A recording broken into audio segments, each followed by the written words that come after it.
Sneak dissing, we don't see the competition. I drop off a ransom note that your art is missing, nigga. Pay us in full with the money, or she gon' get her fingers clipped off like Lil Sonny,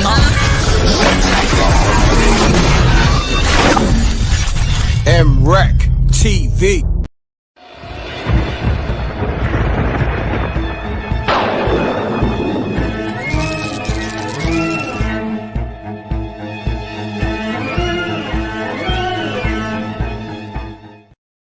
An important message from Youth Fountain Laboratory, makers of VasoFlux and VasoFlux for Men.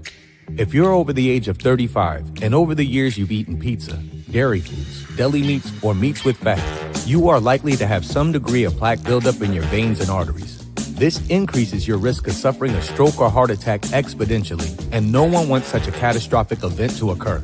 Introducing Blackout.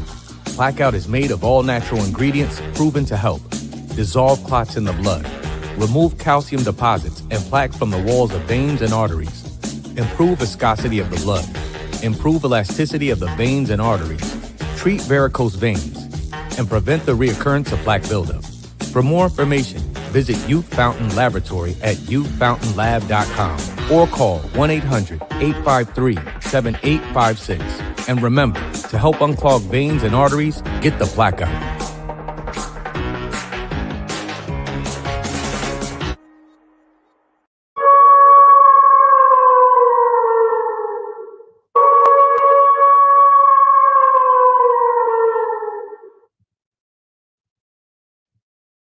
Pound that like button. You know the m.reck room etiquette. It's spooky hours. It's Sunday. And right now it's spooky. I think I missed a few calls, but I'm going to get to the calls. Just give me a minute. I'm going to call back. But we're going to get right into it. Let's not play no games with this. Let's set the tone. We got the #1 show in the business, the #1 show on the market.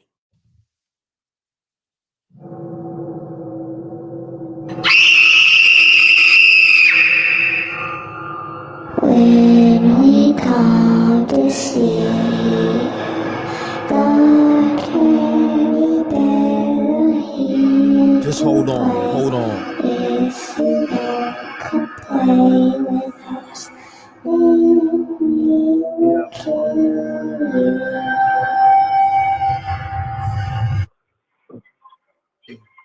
Buddy? Peace.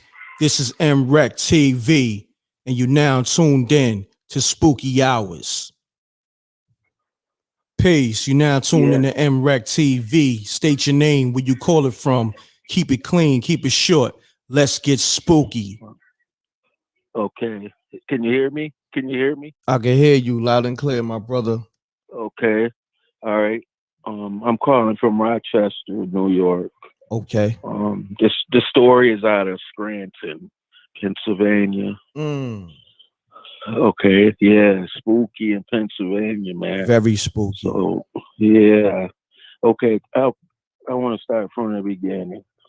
Okay. We lived in the projects, right? Me and my wife, 2 daughters. You know, I just tried to get us a home, a whole house. You know what I mean? Get out the projects. You know what I mean? Yes. Provide for your family. Put them in a better living situation. Yes. Exactly. Mm-hmm. So, okay, we go to look at the house. My wife, like, you know, this looks kind of spooky here, you know. And, you know, the landlord showed us around. You know, and it took one thing. He didn't go in the basement. He said, well, I ain't gonna go in there. I'll just stay right there. Oh, I ain't think nothing of it. You know what I mean? I was happy. I got my old house, attic, basement, whole backyard. You know, the kids could play. Mm-hmm. Okay, so the first thing ever that happened in this house, we lived there 8 years. Okay, I think I was making a YouTube video. I was just trying to start. Then I seen like what do you call it? A orb. orb. I seen an orb. It was like white, and I swear I ain't got no room to lie. I put my hand on a stack of Bible. This is real. I got it's a hope. Okay, all right. First, I seen like an orb, right? You know the what's that? What do you call them things? You say Siri, and they could play music and stuff. Play, you know what I'm saying? Got you. Like one of those Alexas. The Google Home. Yeah, Google Home. Yeah, got you. Yeah. Got you. Yeah. Okay. Okay. Okay. The orb went down, right? It like touched the Google Home, and you could hear it in my YouTube video. It said ding. It make a noise when it first come on, and okay. And then I looked. I said, "Oh my God, what was that?" Out of nowhere, I didn't hit that. And I looked. It was unplugged. It only do that when you plug it up. When you first plug it up. Now we know like orbs and spirits, they go through like electrical. Facts.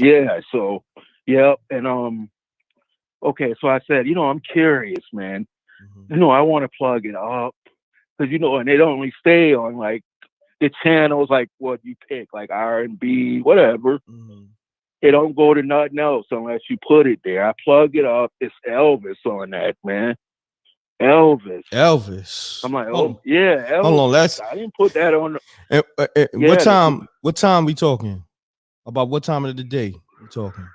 It was at nighttime. Okay. It was at night. And it's like playing Elvis? Night. Yeah. All right. Hold that thought. Spooky! Okay. Let's get it. Keep going. That ain't nothing. My kids were attacked. Thrown down the stairs. Yeah, I got attacked. Say word. Man, we gonna have to have a part 2. I'm gonna do something here. I'm gonna tell you because it's 8 years of this, and I even called the Lackawanna County Haunted Society, something like that, because I wanted to have them come in and see what was going on. Okay, first thing, let me tell you the first thing what really. Okay, me and my wife, right? The kids were in school. We chilling in the kitchen, right? And then an ashtray, right? Just goes straight across the table, slowly, man. I swear to God, I thought it was wet or we just, soapy from just washing it. I looked, nothing. It's dry. Damn. So the ashtray went right across the table by itself, right? Okay, that's the first thing. That second thing. Third thing that happened, my wife had her sister stay over. This is like the first week, 2, we just got in this house. Okay, I had just came back from work. I was tired. My wife had her sister over, her kids, and I was asleep, right? And next thing I know, right, my sister-in-law jumps on me. I mean, like scared as hell. They hear men down in the basement, like with tools and stuff. Wow. Like working and music. And my wife never was in the basement. And sure enough, right, it's a tool thing down there, like an old tool thing. Like this house was built in the 30s. Damn. So that's spooky by itself. Man. Yes. Yeah, so I thought, I'm like, man, y'all lying, because I honestly, man, I really didn't. I knew it was ghosts, but I really didn't experience it until like this right here. Yeah, man. Okay. No, but I thought you said they threw your kids down the steps and Yeah, I'm gonna get to that part. Okay. Yes. Okay. If you don't mind. Man, it's all good. Just don't make it too long. Viral, man. Yeah. It's gonna go viral. Okay. My kids were thrown down the steps. Okay, let me just get busy with it. Okay. Yeah, let's get busy. Let's get spooky. Come on. Let's tell you what all happened to me. Okay. All right. Okay. I don't know if you ever heard of like at 3 o'clock or something, like spirits or something. It's bad at that time at night. That's a fact. Every night at 3 That's the witching hour. In this house, right? Yeah, we smelled coffee, bro. We smelled coffee. I found out too that there used to be a damn, what do you used to call them? It was a bar, but they call it another name. I forget. I forget the name. Mm-hmm. Damn, it was like in the 30s during the Prohibition, and then I always had a problem, right, with my wife. Never wanted to go upstairs in the room with me, right? Mm-hmm. I thought like something was going on. She said, "No, I can't sleep. It's like ladies in them 30 dresses." In the roaring 30 dresses, like dancing and shit in the corner. Excuse my language. Mm-hmm. Yeah, dancing in the corner. I just thought she was, sure enough, man. Okay. Now And let this me story is ask you deep, this. man. Let me ask you this. Yeah. Y'all didn't videotape none of this? Y'all didn't film none of this? I got some. Yes. All right. I This got what some you of it do. on my old phone. This what you do. I got. I need you to send me the video to mrecktv promo at gmail because I'm gonna pull a video up during the show. Because if you gotta go longer, I want you to just call back and be like, yo, look, I got the video. What's your name, fam? It's Greg. Let me just tell you about when it punched me in the face, man. Oh, it punched you in I your was face? sleeping, right? Let's get to that. Man, Let's get to that. Yo, I never felt nothing like this in my life, dog. It hit me so hard. Damn. I thought my whole face was broke, man. Damn. I swear to God, I was so mad. I was leaking and shit. Excuse my language. Yeah. So the ghost. Man, I started crying. So hold on. Let me hold on. Let me ask you this. So the ghost sucker punched you? Yeah. Damn. I was asleep, man. Wound up in the While you asleep? It slammed my head on the counter. Yes. The Damn. kitchen counter. Because you know why? Because that's the night it threw one of my kids down. So I told her to go F his mother. I ain't give a damn. I was mad as hell. And then sure enough, man. Sure enough. And then it went in me a couple times, bro. My daughter could come right in. Hold on, the ghost went in you? Pause. Yes. Wow. Hold on. Spooky. Right. Continue on. Yeah. Like you've been long winded. I ain't gonna hold you. You've been mad long winded, but it's kind of interesting. It's very interesting. Let's get to it. Okay. All right. Yeah. Okay. All right. I ain't know nothing, right? Honestly, man, I was like on pills a little bit, so my shit probably was just open, for anything to go in me at that time. So, yeah, my wife told me, right? Oh no, it was like some old man, little girls, because I got 4 daughters and that's my wife. And then it said, yo, fam, do me a favor, Greg. Just call back. I gotta take the next caller, man. I'm gonna get you. All right, I got you. Peace. You now tuned in to m.reck.tv. State your name, where you call it from. Keep it clean, keep it short. Let's get spooky. JoJo calling out of Cincinnati, Ohio. Peace. How you doing? What's your name? JoJo. JoJo, like JoJo Dancer? Well, sort of. Cincinnati, Ohio. It's very spooky out there. Cincinnati. Okay. It's spooky. Very spooky. Well, this happened in 1974. I had visited my grandparents in Georgia and was just coming back. So I get a call from my cousin and she said, "Why don't you come over?" I said, "Well, I'll think about it." I said, "Well, okay, sure, I'll come over." So I went in, unpacked my bags, and then went in, took a shower, and came out. Making a long story short, my cousin had been murdered a little while I was taking my shower. Wow. Her mother called me. My parents told me, "You're already just coming from out of town, don't go." So when I was taking the shower, I got a funny feeling. I said, "Well, let me call her back." I got no answer. Her fiance had murdered her and, murdered himself. He shot her head, top of her head off. And my thing was, when I had hung up from calling her back, her mom called and she was trying to call my grandparents down south. But the thing is, she called me. She said, Brenda's dead. And it got off with me. I thought that was the spookiest thing I've ever experienced. So, hold on. Now, who called you exactly? Because I'm a little confused. Well, I had tried to call her after I got out of the shower, and I got no answer.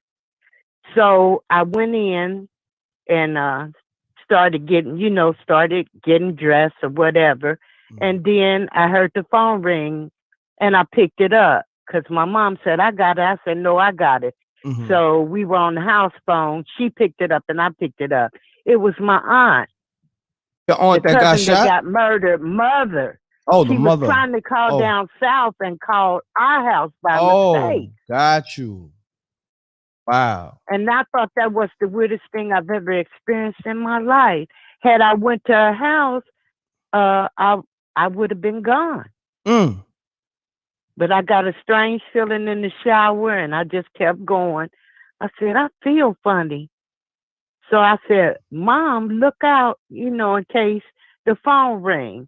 I thought maybe I had took too long that she would be calling me, ask me, am I still coming? So that's my story. Wow. And you got right to the point. That definitely is spooky. Let me hit the sound effect for that. Spooky! Yeah. And I appreciate you calling, JoJo. You have a great night. You'll see me online as Joan M. Ferguson. You'll see me online, but most people call me JoJo. I got you, JoJo. I appreciate you. Thank you. All right. Have a nice night. Have a nice night. You too. Peace. Peace. You now tuned in to mrecktv. State your name, where you call it from. Keep it clean. Keep it short. Let's get spooky. What's up, Breck? This Jose out of Vegas. Jose out of Vegas. Salute. Hold on 1 second. Pound that like button. I want to send condolences. My condolences to JoJo. But I'm Jose out of Vegas. What's happening, my brother? Nothing, man. I got a spooky one for you tonight. Let's get it. I ain't gonna front. I think you had a few stories, and I was digging them stories. So let's get it, Jose. You heard me? Right, because yes, sir. All my stories is real. It ain't no made up stories, you know. Let's get it. Sound like a plan to me. Now, this one, man, is when I was younger, and we lived in West Virginia. And I'm not sure if you know where West Virginia is, but yes, sir. You know, very spooky. Right. I was raised up in West Virginia when we was little. And in West Virginia, we didn't have bathrooms inside our houses. You know, we had what was called an outhouse. And if you know what an outhouse is, it's a bathroom outside the house, like in a little wood like shack. I mean, it's like, man, just thinking about it is just something else. But at nighttime, when you have to use the bathroom, you used to have to go out to the outhouse.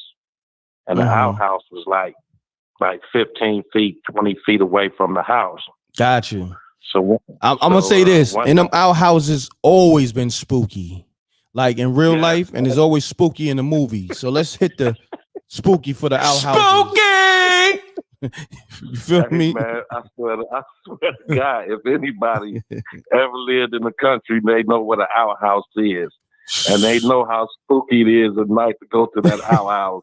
Yeah. And thinking about spiders and everything climbing up in you while you on that toilet. Facts. Pause, though. Well, hold on. Let me finish the story. But one night I was out in the outhouse, and I had to use the bathroom. I just couldn't hold it because, you know, you usually wait till the next day before you know what I'm saying? If you got to go out there, you want to go in the daytime. Yeah. But in back of our house, it was like a creek. And across the creek, you know, it was people that wasn't of our color. And, you know, it was different. You know what I'm trying to say. I got it. And they always told us never go across that creek. So when I went out to the outhouse that night, man, I was, you know, sitting in there on the toilet or whatever. And I felt the outhouse like bang, like shake. You know what I'm saying? I was like, oh God, I hope it ain't no bear nothing out there. Right? So Man, I jumped off the toilet, right, and I ran out the house, and I stood there, and I looked over toward the lake, the little river going between. Yeah, hold on, but I gotta ask you this: when you jumped off the toilet. Oh, don't ask me that. Yeah, man. yeah, you know where I'm going. You know where I'm going. So you jumped off the toilet, ass shitty and all that, huh? You jumped off the toilet. It was too late, bro. I had to make the move, bro. It was too late, bro. I had to move too fast. You had blast material all over your ass. You know what I mean? So hold on, man. I ran out the little thing. When I got close to the house, I looked back, and I swear I just seen somebody like standing over there by the river, man. I swear they had on a sheet, like, you know who I'm talking about? I swear it was one of them standing over there. Oh, I ran up to the. One of them K's. One of them K's. Yeah, got you. Folks. With one of them folks with the triple K's. Right. Got so you. I ran in the house. Ooh. When I seen her, I ran in the house, and I told my brother and my older sister, I said, "There's somebody out there like that." And so we, my mother went home. We all went and looked out the window, and they was like, "Ain't nobody out there." And I still think about that to this day, man. But that's my spooky story, man. I just wanted to tell you that one. I'm shaking now just thinking about it. I'm a grown ass man. Yeah, that's spooky on a whole different note. Yeah, that's different, man. I'm telling you, man. Everybody from the country, they know how them outhouses is. And when you got to use the bathroom in the dark in that outhouse, it's a different type of spooky. But that's my story, my brother. And I appreciate your time, Mr. Lou, right? Yo, salute, Jose. Appreciate you, man. Love. Thank you. You're welcome. Peace. You now tune in to m.reck TV. State your name, where you call it from. Keep it clean, keep it short. Let's get spooky. Mick Mickelson from Marion, Indiana. What's happening? What's going on with you, my brother? Yeah. You one of those. I'm gonna let you get your shit off. Yeah.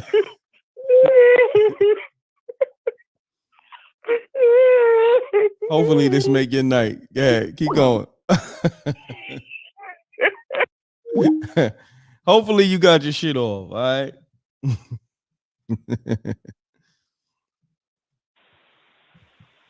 Peace. You now tune in to m.reck TV. State your name, where you call it from. Keep it clean, keep it short. Let's get spooky. Hey, how's it going? Hey, I'm good. Hi. How's everything? Lola. I'm from Virginia, and I've got a short story to tell you. Okay. Well, when I was 5, my brother and I used to share a room. We had bunk beds, and we were like giddy children. Well behaved, but giddy. Didn't feel like going to bed. And so my mom took us to her room. So hold on. When you say giddy, meaning that you laugh all the time, you laugh at anything? That's what you're talking about? Yeah. Okay, got you. And so she took us to her room, sat us on the bed, and she told us the story of Shiny Eye. And Shiny Eye was supposed to be this really tall figure, dark figure with a very bright eye, almost like a cyclops. And so we laughed about it, didn't believe her, of course, got in the bed. She gave us a glass of warm milk as she told us the story. Then we got in the bed. And, we kind of talked amongst ourselves about this story and then drifted off to sleep. Well, ironically, I don't know how long we had been asleep for, but I woke up and I looked around the room, and in the corner next to the window, I saw a dark figure that looked just like the ghost or entity my mother had described. Wow. And I yelled out to my brother, I said, "Do you see that in the corner?"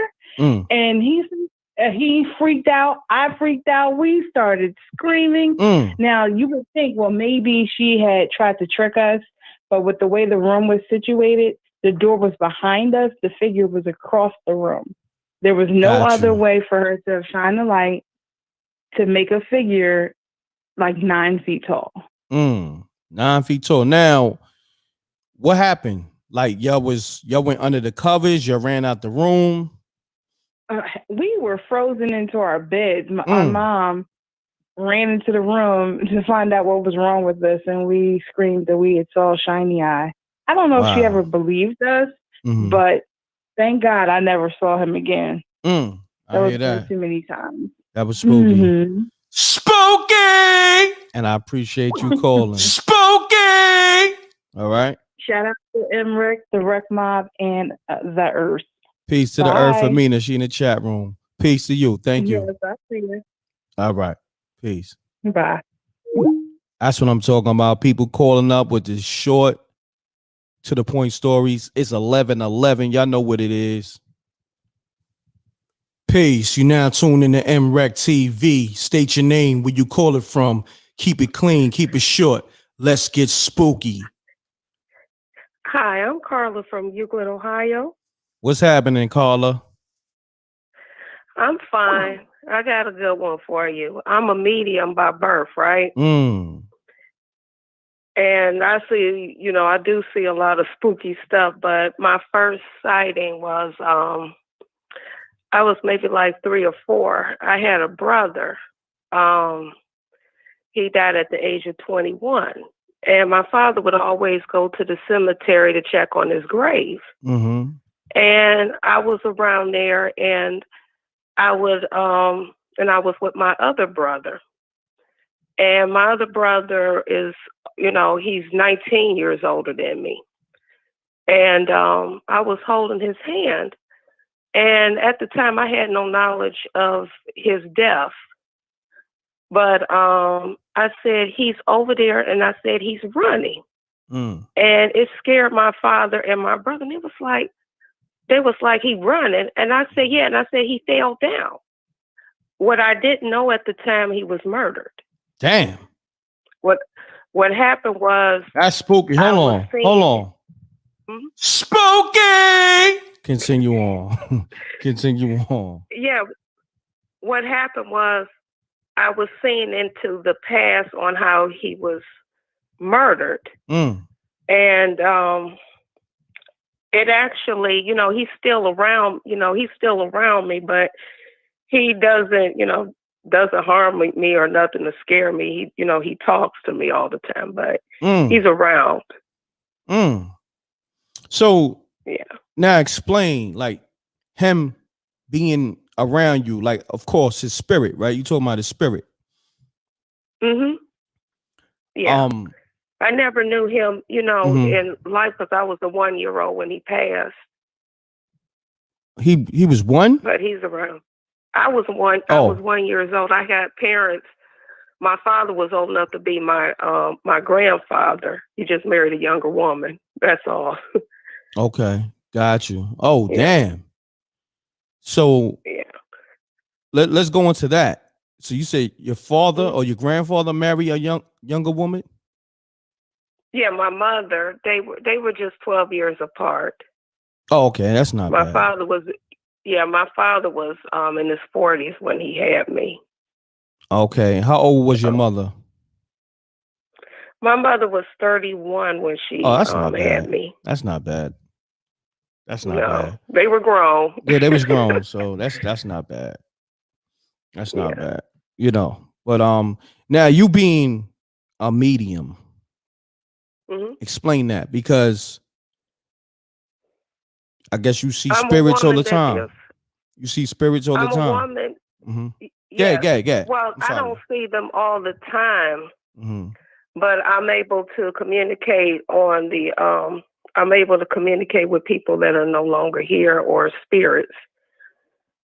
When I'm on the bus, sometimes I remember I was on the bus and this old man sat by me, and I looked at him, and I said, "There's a woman around you with hazel eyes, but she's no longer here." And he looked at me. He was like, "Did you know my wife?" And I said, "No, I don't know your wife." So he pulled out a picture of her, and the woman had hazel eyes. I said, "Wow." And And then all of a sudden, his whole family starts surrounding me. Oh man! That were, that was deceased. And I said, damn, that's spooky. Your mother said, hold on, spooky. Continue on. And he said, and I said, sir, I said, your mother said that you was hard-headed and you still don't listen to nobody. Damn. And he started laughing, and she said, your head is still hard as a brick. And he was like, that's her. Oh wow. And people on the bus started looking uncomfortable because they didn't want me to start pick anything off of them. But I learned how to control that. I learned how to control that. I had to seek out another medium for help for that one. Wow. Let me ask you something. How much money you made being a medium? Keep it real. I don't do that. Oh no, you don't hustle your medium gifts. Let's just say that. No, I don't. I should be, but I don't. And the reason why I don't is because I'm not led to yet. If I'm led to it, then I will, but I'm not led to at this point. Got you. They said not now. Not now. Okay. But you plan on, cashing in on that medium thing. You know what I mean? Eventually I might, or why not? might, but I'll see what the especially if it's genuine. Why not? Like, that's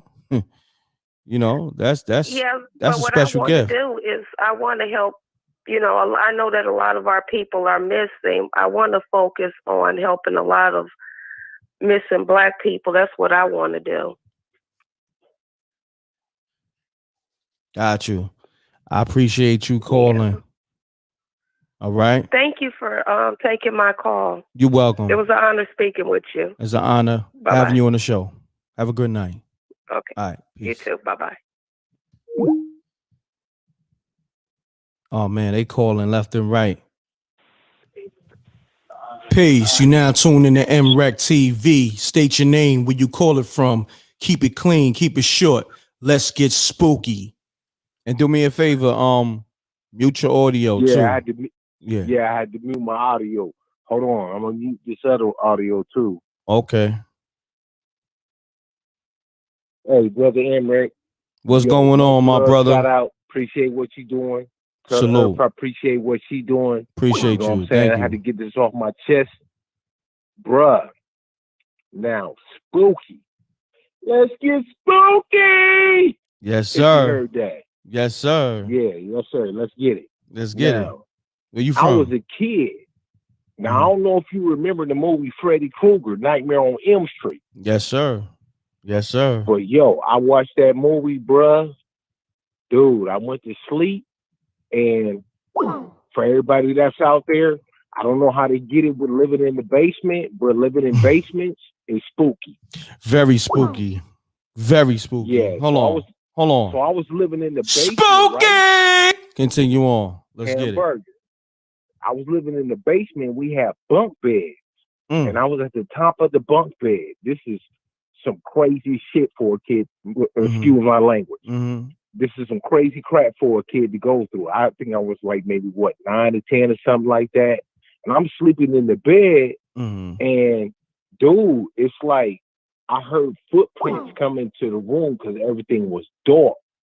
And it was like somebody was standing over me with a knife, ready to just cut my head off.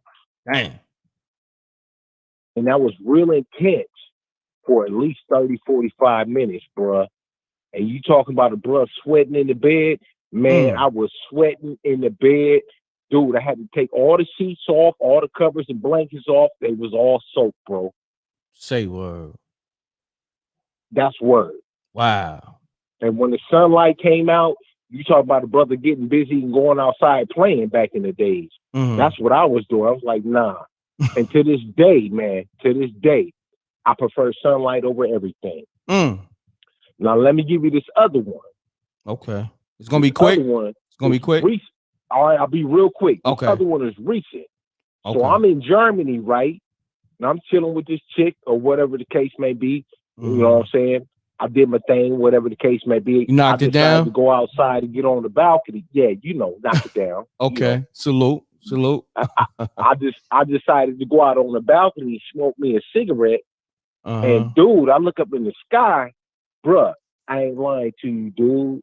3 glowing lights, green, moving around, and then they stopped and just pulsated. Like pulsing lights. Spooky, bruh. Wow. I ain't gonna hold you up. Wow. I just had to get that off my chest, man. I appreciate you, my brother. I appreciate you. Thanks for calling. All right. Salute. Love, peace, and hair grease. I'll see you next week, m.reck. Yes, Keep sir. doing what you're doing. Thank you, my brother. Salute. Peace. Word. I got the Spooky Hours shirts on the screen. You can get them from teesprings.com. About to post a link. Peace. You're now tuned in to m.reck TV. State your name, where you call it from. Keep it clean, keep it short. Let's get spooky. What's going on? My name is Sam, calling from Bed-Stuy. Do or die.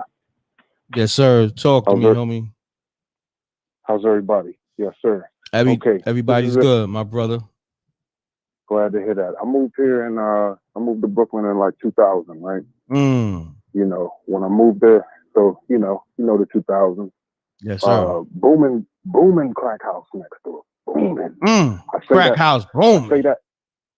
I say that for this reason, because it was a lot of death there. A lot of souls was sent up that way. Now anyway, I moved there. My family owned property. They're trying to sell. It's a war going on between the landlords and the landless. So I'm like, shoot, they talking about selling. I'm like, whoa, I go there, I hold it down. So long story short, I'm there and the house is empty. Been empty for 10 years. So all I see is I'm sleeping in the back room. The light from the alarm clock. That's all you can see. The neon light. Now I'm laying down. I wake up about something in the morning, and I can't move. I'm flexing. I'm flexing with all my might. I'm telling you, knuckles cracking, shoulders crack. I can't move.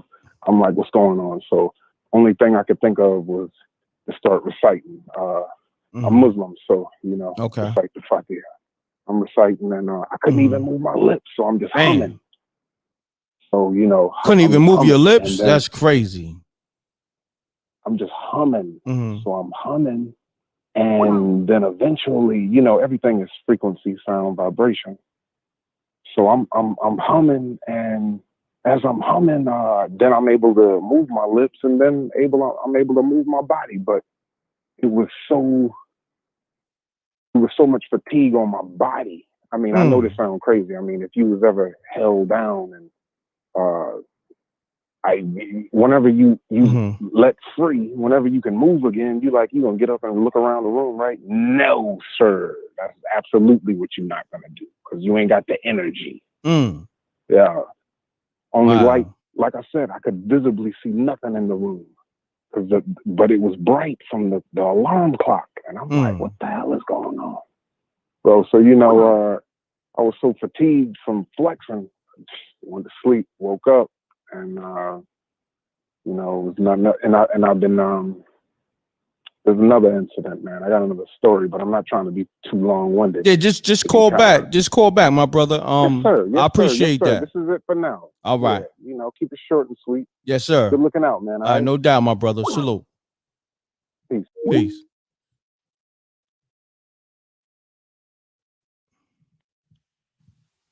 Peace. You now tune in to m.reck TV. State your name, where you call it from. Keep it clean, keep it short. Let's get spooky. Sex.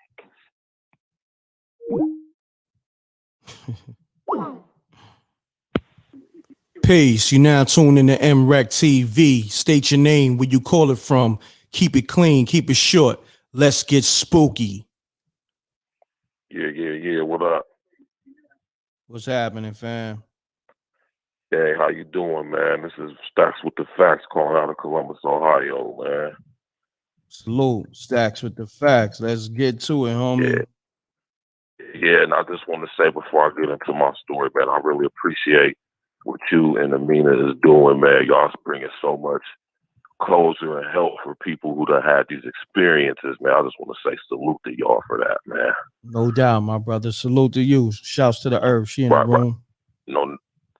All right, well, I'm going to get right to it because I ain't trying to hold it up now. This is a spooky story. I'm going to get right to it. Now, this is back in like 2000, 2001. I'm from Columbus, Ohio. We used to have a club called Fat Jacks that used to be cracking like mad hard back in the day for us. So me and my man Stu, we on our way to the club. I got the geek rent. Now this is back in my days when I'm trapping real heavy. So I got the geek rental. You know what I'm saying? We on 17th and Joyce. Sometime between 11:30 p.m. 12 a.m. We on our way to the club. Now in this area where we at, it's the hood, but there wasn't no traffic this night. And, you know, my man rolling up a joint, and we sitting at the stoplight, and out of nowhere, I just see a big, huge, triangular shape, like spaceship-looking joint just come out of nowhere. I mean, it was huge. m.reck, I'm telling you, bro, it was like the size of maybe 2-3 football fields. I'm getting chills right now. I'm telling my girl about the story and everything. Now I'm looking at it, and I tap my man Stu. I'm like, cuz, look, what the fuck is that? My bad. I apologize. That's all good. He's like, he look up in the sky. He look at me. He's like, cuz, what the F is that? And it just was moving mad slow, and it couldn't have been no more than 100 feet off the ground. Damn. Then it just going by real slow. Then it just took off. It was gone. Now here's the spooky part right here. Now, how long ago was this? How long ago was this? This was 2000. This was like 2003. 2003. Okay. 2003. Now here we are. This is the spooky part right here. I'm fast forwarding it to 2015. I'm in the joint. I told you I used to be in the streets trapping. You know, when you're out there in the streets, you got to pay your taxes. I was out there. You know what I mean? I'm in the joint. I just came home in 2016. I'm on the rack watching Ancient Aliens on the History Channel. And what do I see on Ancient Aliens? The same thing me and Stu saw that night on 17th and Joyce back in 2003 on our way to Fat Jacks. I'm talking about the hairs on my neck stood up and everything, bro. It's like it's one of them spooky. Now peep this, and I'm gonna let you go. Now I did my research because I'm stacked with the facts. I do my research, and I'm an independent journalist, researcher, so I be into stuff like this, right? That's why I say I respect y'all for what y'all doing because I got a lot more spooky. Say word. So you got content then on this? You got like videos. I got content on this, bro. I ain't gonna try to shoot my stuff out on your joint and all that. Nah, it's all good. Email me at mrecktv promo and put in the subject. Well, let me say this real quick though. Got you. And I'm gonna get up out of here now. I did some researching on this, right? Now I found out that these spaceships are actually real things. They're called Astra TB3s. Wow. And they're made by the company called Northrop Grumman.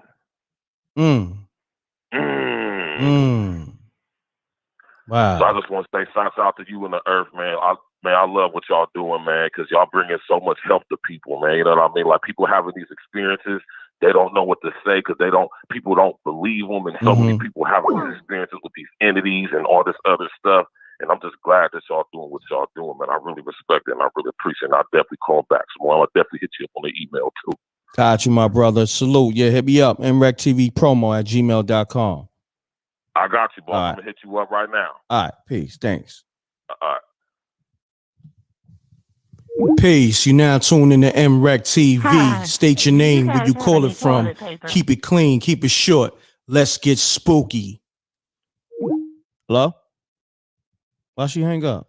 Hold on, I got a voicemail. I think I got a voicemail from earlier, but let me get to this. Peace. You now tune in to m.reck TV. State your name, where you call it from. Keep it clean, keep it short. Let's get spooky. Hey, peace, King. Peace, Queen. It's car salesman. That's who it is. Car salesman. What's happening with you, my brother? Nothing much. I got 2 stories for you can pick from. You can pick from. All right. One, you gotta make it. You You got to make it short and sweet, car salesman. All right, give me the 2 stories I got to pick from. All right, one when I was younger, me and my friend out there just doing something silly, whatever, or one, it's like an entity type story type deal. Let's go into the entity type thing, but if you can, just slow it down. Just slow it down. You know what I mean? Yes, do this. Do this. If the spooky story thing, and I was trying to listen, I was like, why they be saying I be talking fast? And I learned that I just be trying to get my point across, but everybody else be talking slow and stuff. And I'm gonna try, so just bear with me. So all right, car salesman. So let me try. Let's get it. All right, so cool. All right, so let's see. I was back in my college days or whatever. I don't know what the previous night. Let's get this out there. I do not do drugs. I ain't never did pills, none of that stuff. So that ain't never the case. So, but I might have been chilling with a female or something or whatever. But anyway, it goes. So all I know is I have this sleep. My what's it called? The apartment thing. Yeah, I have an apartment, and so I'm there's before I go to sleep there. I don't remember the people or whatever, but I have one person I know that was inside of my household. And so I'm in my bedroom, and I'm laying down, I'm asleep, well, I'm trying to sleep or whatever the situation is, I'm asleep. But I'm laying on my back and I'm looking up, and it's one of those situations where like I said, the room is really, really dark. But I know before I went to go into my room to go to sleep, there was one person in my house. And this person may have been, in the living room, may have been wherever in my house. But I just know inside of my dwelling, there was another individual somewhere, but they was not in my bedroom with me. Well, you know what? I think it's because it's happened multiple occasions. So they may have been in the bed. They may have been sleeping next to me, whatever. Either way it goes. Yo, car salesman. Look, I'm going to do you a favor. You know what I'm saying? Because some people, they in the chat room saying you putting them to sleep. This is what you do. Just call back, man. Just take your time. Look, hear me out. Dark entity. I'm asleep, and there's a dark figure standing over the body, over top of me, and I'm paralyzed. You can't do nothing. Now all I know is I'm trying to scream for the person that's inside of the household, but I can't scream because I'm paralyzed. I don't know how to messing up the story, but I'm just paralyzed. It's scary. You're paralyzed, and it's one other person out there in the household, but you trying to scream for the top of your lungs, but they can't nothing come out. It's just this dark figure right there over top of you, and you just trying to reach up to grab them, beat them up, stab them, or anything, but your whole entire body's paralyzed with it. But I be messing up the story. I ain't calling back no more. Nah, you my guy though. All right, God, peace out, man. But I love everybody. All right, my brother. Love, man. You gotta get your stories together, my brother. You heard me? Young hunger. He ain't calling back no more. That's my brother though. Shouts to the car salesman. You just gotta get his stories together, man. You got a talent, but you gotta have your story down pat. You feel me? Peace. You now tuned in to mrecktv. State your name, where you call it from. Keep it clean, keep it short. Let's get spooky. Yeah, what's up, Wreck? Hey, this is Trey. I'm calling from Mash. You know what I'm saying? I'm from New Bedford. I just wanted to tune in real quick. I got the little spooky story for y'all, man. Hey, I just got this new apartment, right? Say, bro, I be feeling so weird in this shit. My girl should be going out a lot with her family, taking my son. So I be the only one here, bro. And I swear to God, bro, I be feeling like something just be watching me. You never get that feeling, bro, something watching you? Nah, but continue on, though. Yeah, on top of that, bro, since every night I've been sleeping in this crib, bro, I be having crazy dreams. Me getting chased, waking up sweating, bro, whole bed sweat, my body, bro. Ooh, nasty, bro. Yo, crazy dreams, bro. Waking up paralyzed, like can't even move. I don't like. I hear all these stories people saying, "Oh, something standing over me." Nah, ain't nothing standing over me, but I can't move. You feel me? I be looking at my girl, trying to move my arm. I'm like, bro, I don't know. I think it's just like this house. I don't know this shit. That's my language, but this new crib I'm in, bro, this is crazy. And where you at? But I'm in Massachusetts. I'm in New Bedford. You look it up. Over here, it's a kind of lot of ghosts, you know what I'm saying? It's a lot of houses over here that's... Nah, it's spooky out there. It's definitely... Yeah. Fact, bro. But, hey, I don't want to keep you on the phone for too long. Nah, it's all good. I appreciate you tapping in. You heard? Salute. Thanks, bro. You're welcome. Peace. Peace. You now tuned in to m.reck TV. State your name, where you call it from. Keep it clean, keep it short. Let's get spooky. Pete Peterson, Mount Vernon. What's your name? Now the spooky thing is, you take that shot, you might only be able to use half your face. The spooky thing is, you take that shot and you might be blown away. You know it's true. You better not run. Peace. You now tuned in to m.reck TV. State your name, where you call it from. Keep it clean, keep it short. Let's get spooky. Mute your audio, please. Mute your audio. You can hear me? I can hear you. All right. So it's Sharifa calling from Bermuda. Sharifa. Not so much. Oh, you calling? Hold on. You said you calling from Bermuda? Yeah. Oh, wow. Salute. You know, that's international and it's spooky out there in Bermuda. Bermuda, aka the Devil's Eye, you know? So I just wanted to give you this quick story real fast. Like, so it happened when I first moved into this house that I stay in now, right? I was about 6-7 years old, right? Mm-hmm. So somebody came knocking on my door real fast, right? So I hit the corner real fast, wanted to answer the door. So I ran around the corner. As soon as I hit the corner, I seen this person that I used to see in church all the time. Like, you feel me? So I'm like, what the fuck this guy's doing at my house? Excuse my language. Mm-hmm. But what was weird about it was he was standing there with this long, big ass top hat on, like, and this penguin type of like jacket on, like, I don't know, like it was a 3-piece suit. It was real weird, like old school vibe. So when I hit the corner, like, it was weird to me, so I just stopped moving. Like, you feel me? So as I'm standing there looking at him, and like I put this on everything I love, this man changed from the person that I used to see in church to a completely different person. Like, wow. By the time it took my mama to get from the front room to the house door where I was, to the main entrance of the house, like, I was no longer at the end of the hallway. I was literally at the door, but I was not walking. Like, I froze. Like, I don't know how I got to where I was or what. Like, I don't know. So my mama came around the corner. As soon as she touched me, like, you know, she was like, who you looking for? So he's like, oh, I'm looking for White. So she touched me, and she's like, no, White, that's her. I just started shocking out. I was like, yo, mama, get that man away from her. Yo, like, that nigga was not the same person. I was just standing there, like, you know, I watched that person change. Like, he literally changed to a completely different person right in front of my face. So you talking about a shape shifter? Talking about a shape shifter? Got you. But the crazy part about it was, right, the person that I used to see every Sunday at church, no, my uncle was the pastor at the church. So when I was telling my mama that I had seen the person before, she called my uncle, told him, like, you know, come to the house. Like, you see me? So he came, and I told him that's Sister Lapsa's husband. I see him every Sunday at church with Sister Lapsa. Come to find out, the man had died like 10 years before I was even born. Wow, that's spooky. Spooky! I was telling you the story. But I told my mom the other day, I said, I'm definitely going to call up and give him that story, because I always be watching on Spooky Hours, Black Hole Show, everything. Like, you feel me? Thank you. Appreciate it. Keep doing what you like to do. I appreciate it. Like, you feel me? Shout outs to you and the earth. Like, you know, just, no doubt. I'm there. I'm always, Bermuda's most wanted in the comments. That's dope. Time. All right. Salute. I appreciate you, family. Peace.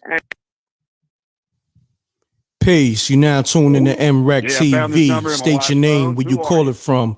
Keep it clean, keep it short. Let's get spooky. I don't even know what that was about. Peace. You now tuned in to m.reck TV. State your name, where you call it from. Keep it clean, keep it short. Let's get spooky. Yeah, I found this number in my wife's phone. Who are you? You know what this you is? Listed under the name Peace. Peace. Huh? What have you been doing with her? With your wife? Don't play dumb. Look. Are you in her yoga class? I knew it. You've been meeting her at night, haven't you?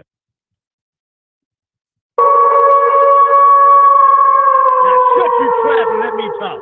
Wire, look, I know it's you. Don't talk to her anymore. Got it? Huh? Say it Do again. you understand? Nah, Do you? I don't I understand. don't care who you are. I'm Don't getting up mess with her around tonight. With my wife. I'm getting up with her tonight. How about I that? have your number. Hey, come find me. You know, listen. You've just been pranked by prankdial.com. I got this for you. I got this for you.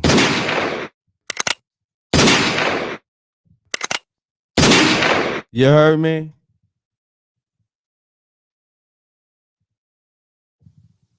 Peace. You now tune in to m.reck TV. State your name, where you call it from. Keep it clean, keep it short. Let's get spooky.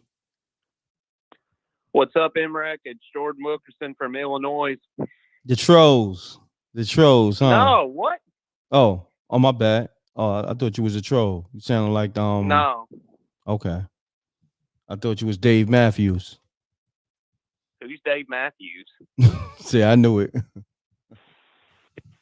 Peace. You now tune in to m.reck TV. State your name, where you call it from. Keep it clean, keep it short. Let's get spooky. All right, let's get spooky, big brother m.reck. Hold on. Let me mute this real quick. Now, I'm going to be short. I'm going to be brief. Mm-hmm. Love, peace, and hair grease, I say first. God Yes, bless sir. y'all with all my heart. The earth, Amina, you, m.reck, Salute. everything you guys are doing. Thank you. Now, no weapon formed against you shall prosper, and all those that rise shall be condemned. I pray that every day, brother, and I wish you love, peace, and hair grease. Thank you, my Okay? brother. I'm out. Oh, Toby from the O. salute. Appreciate you. I got bust off the cannon for you.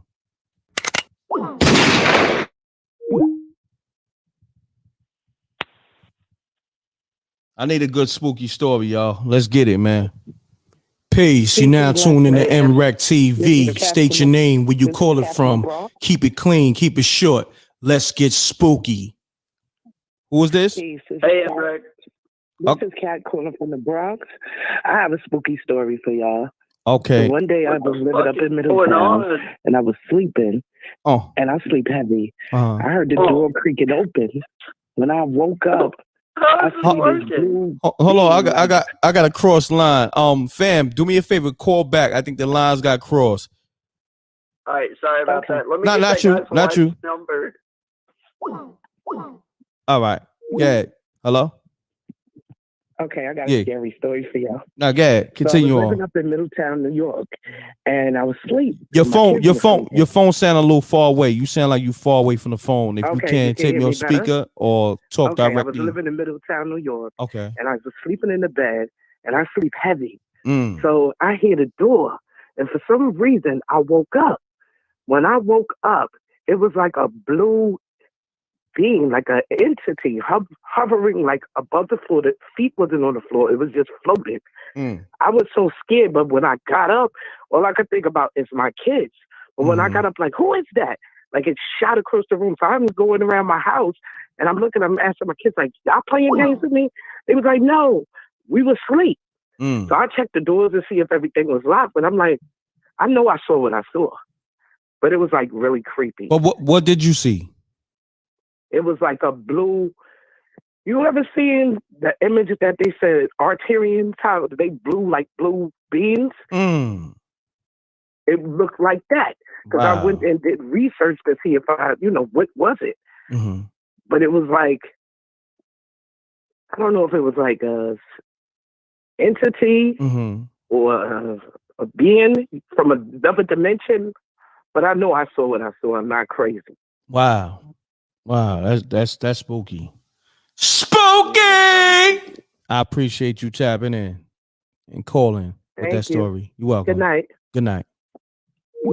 I need a good story, y'all. Somebody got to call me with a good one, man. I know I missed a lot of calls, but I need, you know what I mean? We got to keep this show special.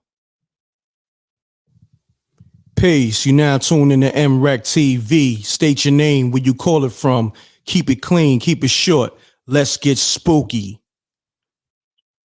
Hey, m.reck, I'm just going to hit my name throughout my story. Is that all right? Yeah, you called already, right? What? You called Can I already. get the number to that guy's wife?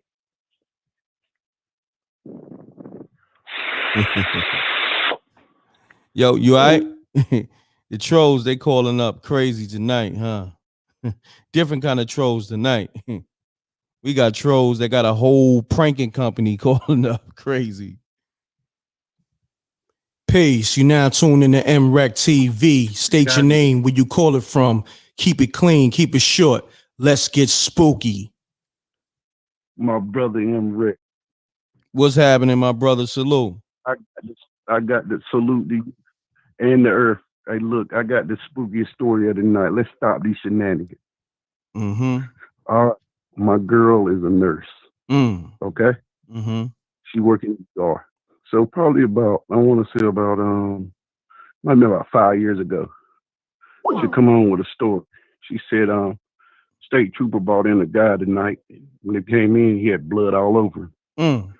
So they carried him back, whatever. So the state trooper told them he was riding down the highway up here in upstate New York on like a little country town road, right? And he was riding on the road. He said, all of a sudden, he said, and he wrote, he was riding on the road and he was riding up on a guy in the streets, no, on the side of the road. And he said, I know this ain't what I think it is.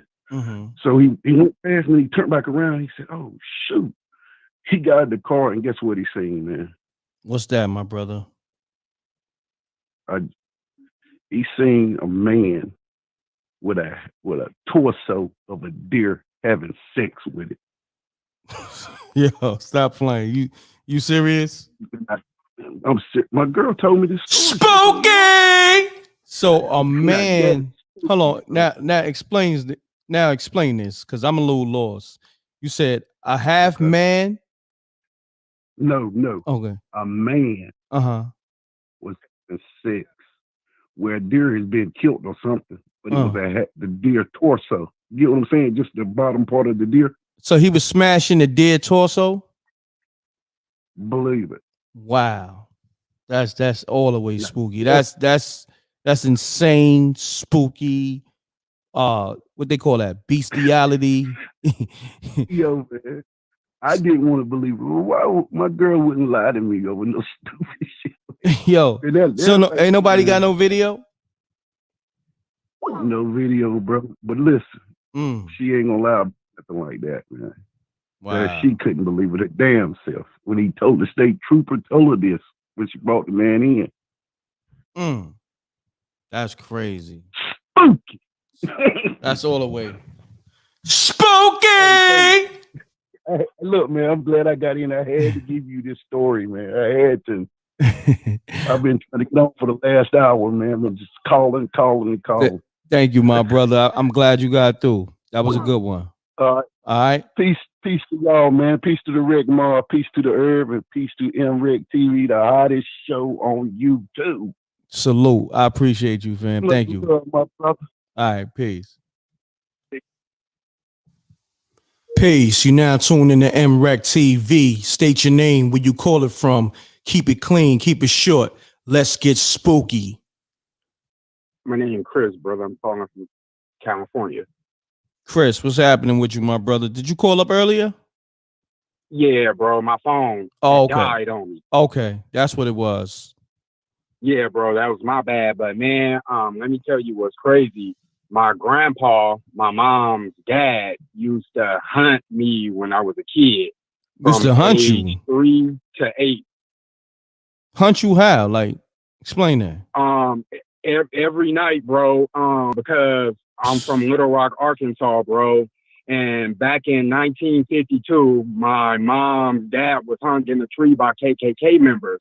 And every night, I used to dream he used to come and hit me on my leg, and I used to wake up crying, and I used to have red hand mark on my leg every night. And I used to wake up crying, and I used to tell my mom, the man is hitting me.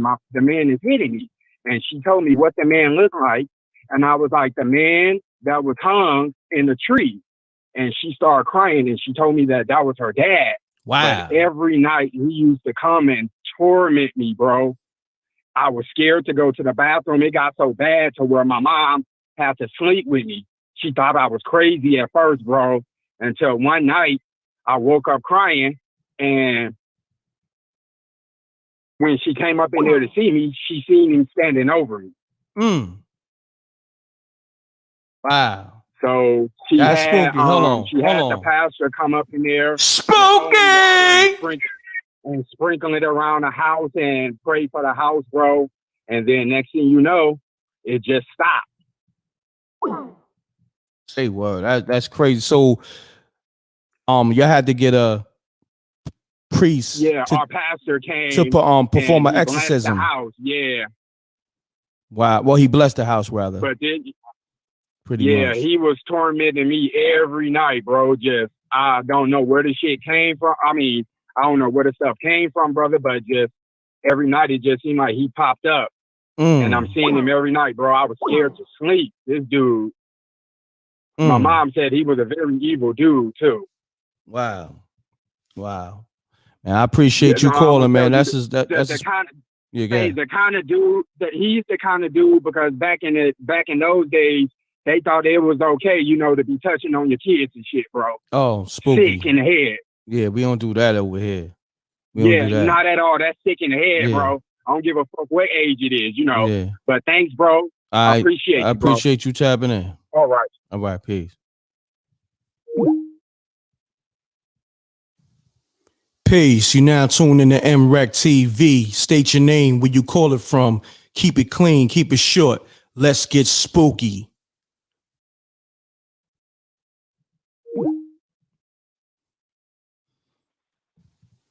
Peace. You now tuned in to m.reck TV. State your name, where you call it from.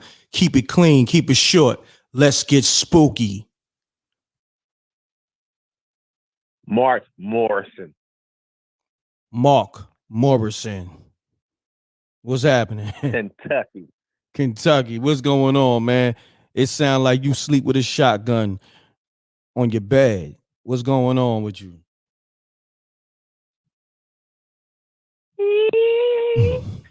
Oh, you one of those guys, huh? He messed the whole vibe up. I had you sounding out there looking official. He called up trolling. Peace. You now tuned in to m.reck TV. State your name, where you call it from. Keep it clean, keep it short. Let's get spooky. Hey, m.reck. Am I live? Hey, what's happening with you? You live. What's your name? Hey, okay, I'm gonna keep it short. But let me start off saying my name is Rhonda. I'm from Indianapolis, Indiana. And I have a story.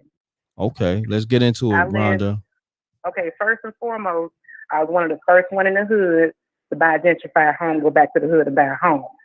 So I lived there for about 7 years in my house that I had built from the ground up. But, me being a single mom, I wanted a better education for my daughter.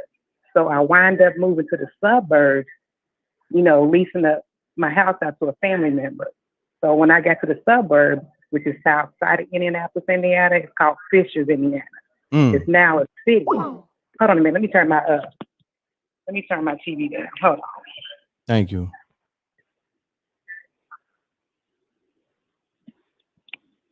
Okay, can you hear me? Yes. Yep.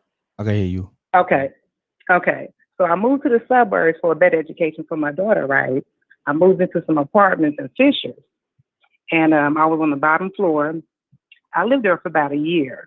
But my first week there, it was just horrible. When I first moved in, I started smelling mildew. I'm like, dang, what's going on with this apartment? It smells like mildew. So I called the leasing office. They was like, okay, we can get that fixed. And all they did was came and sprayed, and that's it. So after a week of being there, my neighbor upstairs, it was just her and her father. And she was the same age as my daughter. They was in middle school, like 13 or 14. And I was like, so how's it living out in Fishers here? And she said, okay, it's okay. But she's like, I was having these nightmares. I was dreaming, but I would wake up and like I would hear like a growl. like somebody growling. And this is before, I asked her this question. Okay, my daughter in her room and I'm in my room. I would hear a growl, so I would jump up. I'm like, okay, what is that noise? So after the third day, I woke up. It was a man standing over me like a face mask, but he was like, you ever seen like that movie Thriller? Not Thriller, but the video Thriller. He looked just like that. So which one? Which one? Like he looked like one of the zombies, or he looked like? No, he looked like the wolf. Oh, when Michael Jackson turned into the cat wolf. Yeah, Michael Jackson. Yeah. So he was standing up on me. So I got on the light and it like disappeared. I screamed out. My daughter came running in my room. I'm like, I just seen a man that looked like a wolf. And she started laughing. So this went on for about a week. I'm dreaming. And then one night I was sleeping with my back toward the door and I could feel somebody in my bed. So I jumped up and I heard a growl. This time I seen him. So I screamed. My daughter came in and she seen it too, but the lights were off. Oh, damn. So I cut the lights back on and she was like, Mommy, you see that? I was like, you see that? And it disappeared. So the neighbor upstairs, like the next day she had came over. So that's when I asked her how is it like living out in Fishers and all that. She was like, I got to tell you about the people who live downstairs. They was like Spanish people. I was like, what? She was like, yeah, they were Spanish. She said they got put out because they drowned their dog in some water and the father wound up going to jail. And she said they left the dog in the apartment, but in the behind the house is like a storage. The dog had puppies. There was puppies in the storage. And they said they wonder why the dog was scratching at the door.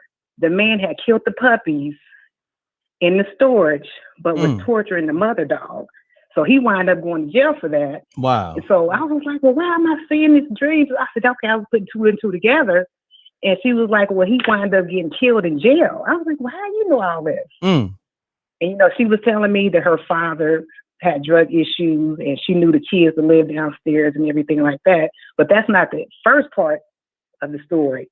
The second part of the story is Halloween was coming up. So I moved in the fall. Halloween was coming up. And my daughter had went out with her friends trick-or-treating and she came back home. We was going to watch a scary movie. So I have a patio door.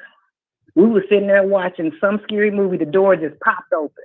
I didn't think nothing of it. I said, did you leave the door unlocked? She was like, no. So I locked it, but I always put a chair by it because I didn't have any, like an alarm system. So I always pushed a chair up next to it.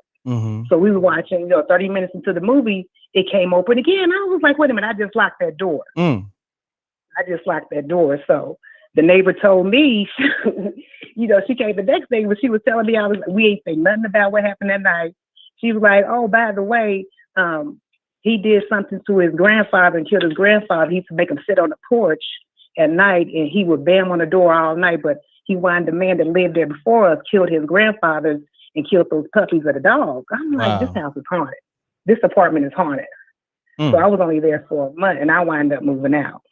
Hey, I don't blame you. That was a spooky story. No, I'm telling you, if I sit on the porch, if I sit on the porch in the back, birds, I would not kid you, birds would attack me like birds. Damn. Like if I sit on my porch, birds would just come and start attacking. Like I was running the house. People thought I was crazy. I told my cousin one day, she came over. She said, why are you running the house? I said, girl, birds are attacking me. Like the movie Birds. They were just like flap on the porch and just start pecking. But I run in the house. So my cousin sat out there. She said, girl, they are attacking. I'm like, this apartment is haunted. Wow. Yeah, that apartment is spooky. I got to hit the button for that. Spooky!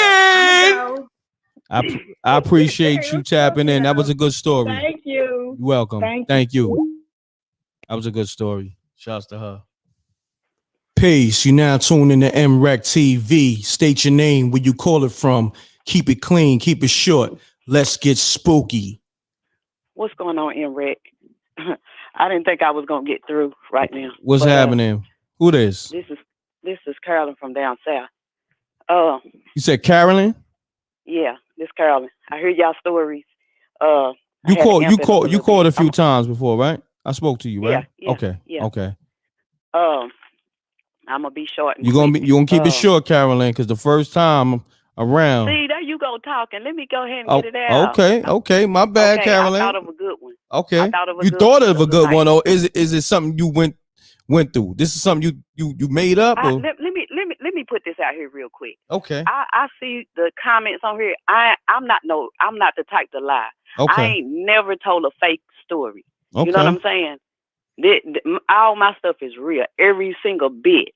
Okay, you called up today with the attitude, Carolyn. You called up with the attitude. It's okay. Let's get it. Long as the story is good. I'm just saying for real. I mean, I'm being real. That's you. That's the most I can be. Nah, I got let me you. Get on into the story. Let's get it. Step into the light, Carolyn. What happened was this was when I still was out of state, living out of state, but I would come back and forth home. And I had this is dealing with my grandmama. And I brought my daughter in, and this was when I was staying with my granny, when I would come in back home. So I brought my daughter in. At that time, she was probably about 5 or 6 years old, about 6. And I was ready to come in and put her down and put her to sleep and lay down myself. So the part of the story, I'm going to go back. And I'm just gonna be real with you. I don't want try not to get side story with me. All right, I got you. I'm letting you rock out. I'm letting you rock out. Okay. I had intimate relationships earlier that day with the dude that I was with, which was her daddy at the time. Okay. Got you. Okay. So basically, when I came in the house, I'm ready to lay my daughter down. My granny, and this ain't normal for her either, and I know how she talk. So basically, she started gritting her teeth. She was talking like this, and she was like, "Yeah, you done let that nigga F you from the back, blah blah," and she said the word. Wow. So soon as she started talking like that, yeah, that nigga F you from the back, blah blah blah. And what made it so bad was what she was saying was the truth. Was the truth? Oh, he did. Truth. She was playing out the scene, and and like I said, So he did get the doggy style on. Got you. See, I knew you was gonna go there. I'm just joking. I gotta. I'm gonna let you get your laugh out. Yeah, I gotta get one in. Come on, Caroline. You know. I got you. You wanted that. I got you wanted that. But yeah, continue on. Let's get it. Yeah. So as soon as she did that, my mind totally switched, and I was like, I'm not used to my grandmama coming like that, and I knew it wasn't her. I knew that was a demon coming through her. So I went in there and told my get up, let's go. So and then I had to go spend a night at one of my girls' house, quick in a hurry. So that's my story. Wow. And that never happened again on that level. Okay, got you. But she was telling the truth. That she was panning at the story. So that's what got it real quick. That's crazy. Yeah. Granny knew you was getting them cheeks bust. He ain't been calling in? Yeah, Jeremiah, he didn't call in last week, but I think he called in the week before. Jeremiah, hit the line up, my brother. Yeah, he be on point. Yeah, but okay. Definitely. I might try to get another story in. All right. Peace. Thanks for calling, Caroline. All right. All right. Bye-bye. Peace. Shouts to Caroline. Granny knew you was getting them cheeks bust. You can't hide it from Granny, Caroline. But nah, shouts to Caroline. She good people. She called her with the attitude. She lucky. Like I'm chilling tonight. You know what I mean? I would have really got with the shits, but I'm chilling tonight. I let her rock tonight. Peace. You now tuned in to m.reck TV. State your name, where you call it from. Keep it clean. Keep it short. Let's get spooky. Hey, m.reck. It's Ebony. Ebony, what's happening with you? Salute. Oh, nothing much. I'm glad I got through, though. I'm glad you got through, too. What's happening with you? How you feeling tonight? I'm feeling good. That's why I wanted to share my story with you. I was like, with y'all. I appreciate that. That's what's up. Yeah. So back in what it was, like 2010, I was with my ex, and we took a bus trip up to Las Vegas from Louisiana. So it's like over. It was like like a 3-day ride, more than 2.5 3-day ride. Anyway, yeah, it was long. That's a long trip, Ab. I know. Did y'all drive straight or y'all pulled over to the rest stop? It was it was like we have casinos out here, so it was like a casino bus trip. So we would pull over and eat, and it was just pretty long. We had some older people. We were traveling with like elderly people. So anyway, we were on the bus, and we finally got in like Area 51 area. And whenever you get in that area, I don't know if you're familiar with it, your radio won't work. So you have to like turn it down. Yeah, you have to turn it down and basically cut it off because it just won't work. So anyway, we were driving and we seen like cop cars and ambulance. So the bus pulled over because it was just like a lot of traffic. So anyway, my ex got out the bus just to see what was going on. And so he kind of went talk to the cop, and the cop was talking to him. And then he stopped in the middle of the road. So we didn't understand why he stopped in the middle of the road. He was kind of doing his hands. I mean, just looking weird. Just looked like he was talking to the air. So then he got back in the bus, and I was like, his name was Chris. And I was like, well, Chris, why did you stop like that? And he said, oh, I was talking to that woman. And I was like, what you talking about? You was talking to that woman. He was like, yeah, you didn't see that woman? She was all bloody.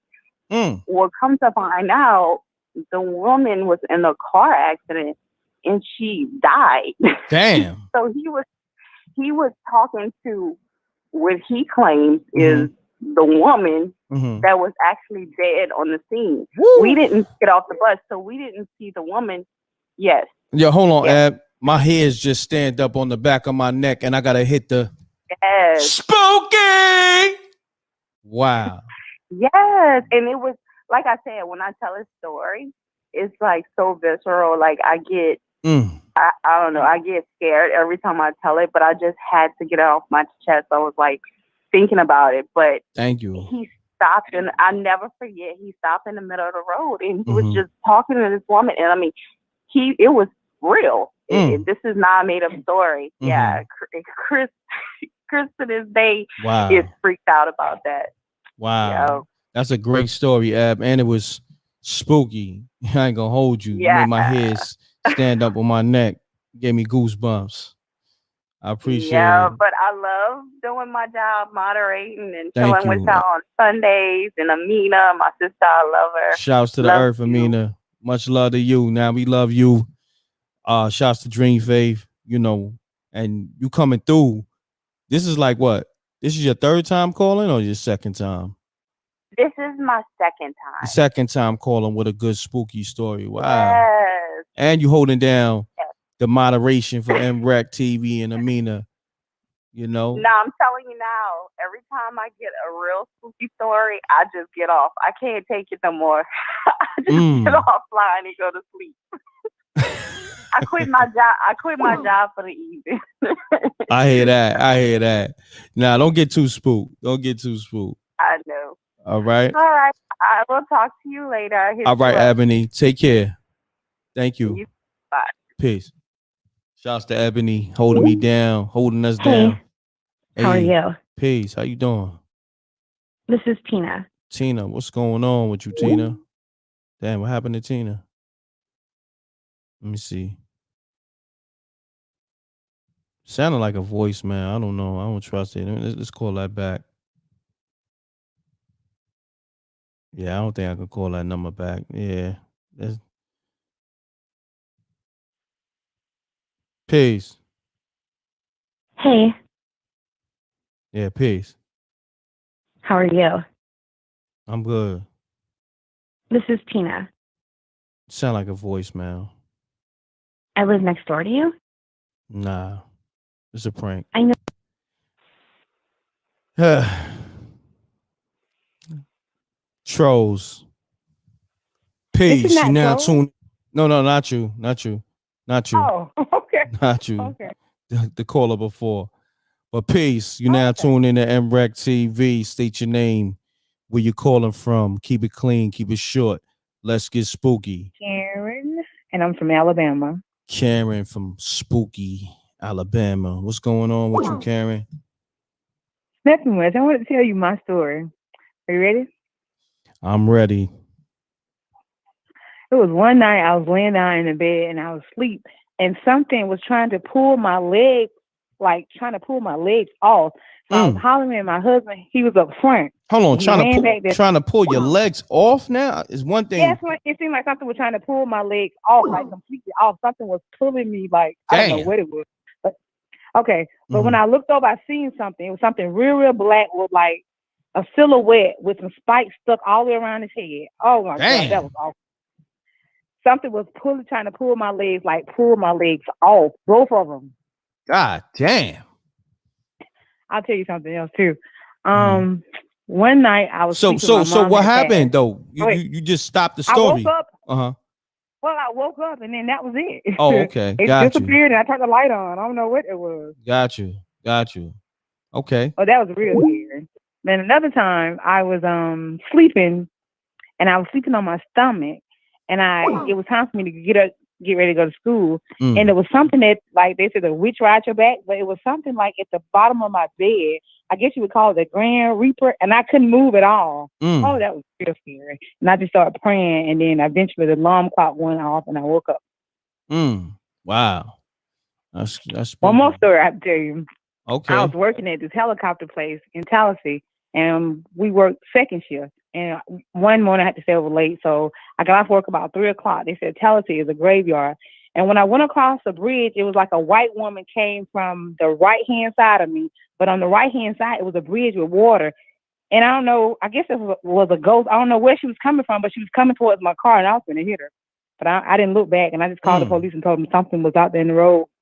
Go check it out. Wow. Crazy. Wow. I appreciate one more story I have to tell you, then I'm going to get to my... Oh, hold on.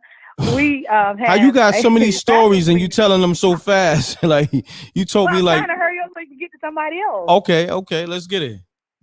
Okay, like about 2 weeks ago, we have a vacuum cleaner that goes in the house by itself, the little smart vacuum cleaner.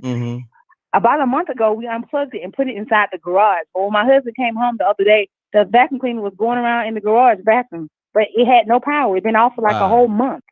Wow. That's crazy. You know, a little ago, my husband is a mortician, but he said, don't be believing all this stuff. It's not a such thing as hold on. Your husband is a mortician? Yes. Wow. That's spooky. Hold on. I got to hit the spooky. Continue on. That's it. That's all I have to say. I don't have any more stories. That's all I had to tell you. I guarantee you, your husband got some spooky stories. Have him call up next week. Yeah. He's not going to call. He said, once you're dead, you're dead. So that's that. All right. I appreciate you. Thanks for calling. All right, bye. Peace. They said she capping. Free Rain said she putting me to sleep. Big cap. She capping, Free Rain? Yeah, that's spooky within itself. That whole mortician thing. Yeah, my cousin, she's a mortician. To the point she told me stuff that she forgot. You did? And I got it on camera. She said, nah, I didn't say that. I said, yo, you told me. I got it on camera. Peace. You now tune in to m.reck TV. State your name, where you call it from. Keep it clean. Keep it short. Let's get spooky.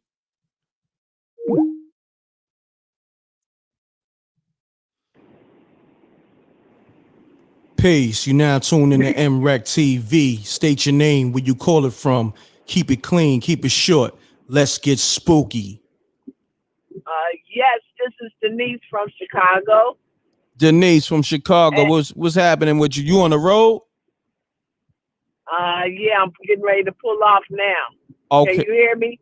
Yeah, I can hear you, but you sound like you far away. But you good. You good. I'm gonna bring you up. Okay. Okay, Denise. All right. Talk to me. Now, all right. Just a brief background. Brief. Brief. When I was young, I was brought up in the church. You know, in the Baptist church, and my mother gave me study material, and I was a down Christian. And then we had cable TV, and I was seeing a promo on public service talking about the ancient Egyptian museum. Now I'm I'm 19 years old, so I go to it, and the man was asking me, do I know my history and this and that and the other? And I was like, yeah, not really, but he said he wanted me to meet the owner. Now this man was a tenured professor at the University of Chicago, and I brought a friend with me, and I studied a little bit about history. So I started to rebuke religion because I started to understand that European history. So with that being said, this was in my early 20s, and my life been in a journey, and I just turned 60. So I've been studying a lot of material, and I happened to meet some African brothers because I live in Chicago in the Hyde Park area, and they own this bookstore. So it was a brother in the basement that made artwork and everything, and he would read these controversial books and tell me about Nikola Tesla. So he told me he can open up a porthole for me. Okay, I didn't know what a porthole was. Yeah, that sounds. But he did this ritual on me under a golden pyramid and shot 1,500 watts of electric inside of my body. Wow. And my vision started to become clear. So he opened up a porthole for me. Hold on, slow down, because you just said something I never heard in my life. So he laid you down on the floor and did a whole ritual and all that. He did a ritual on me, and it has to do with Nikola Tesla. Continue on. Okay. Now it deals with energy. Energy is matter, and we can't see it. Okay. So what he did is dealing with energy that you can't see of electric. And how many watts again? How many watts? Right. 1,500. 1,500 watts. God damn. And you survived? Yes. And you survived? Yes. He had a certain kind of metal from Trinidad. This guy was Trinidadian. And he practiced the Luciferian agenda. Damn. And so I was over his house. I can't explain. He had all kind of shrines to Papa Legba and everything. This man was well off. So to make a long story short, he told me there's a reality in front of us that we can't see. So he opened up a porthole because I wanted to experience this. For about 2 weeks, wherever I went, like if I'm driving, it felt like somebody was over my shoulder and I was being freaked out, and I was explaining. He was like, I'm telling you, you're going to see some remarkable things. And I was just that curious. So it was a club. Now, this was 2 years ago, August of 2018. And this is my story. My best friend, I was letting her know of the things that I was experiencing. So we go into this club that we go to because we do a dance called stepping. And every time I go, I'm a creature of habit. The dance floor is real crowded. We come in and speak to people. And I'm going to go and stand over there near that mirror.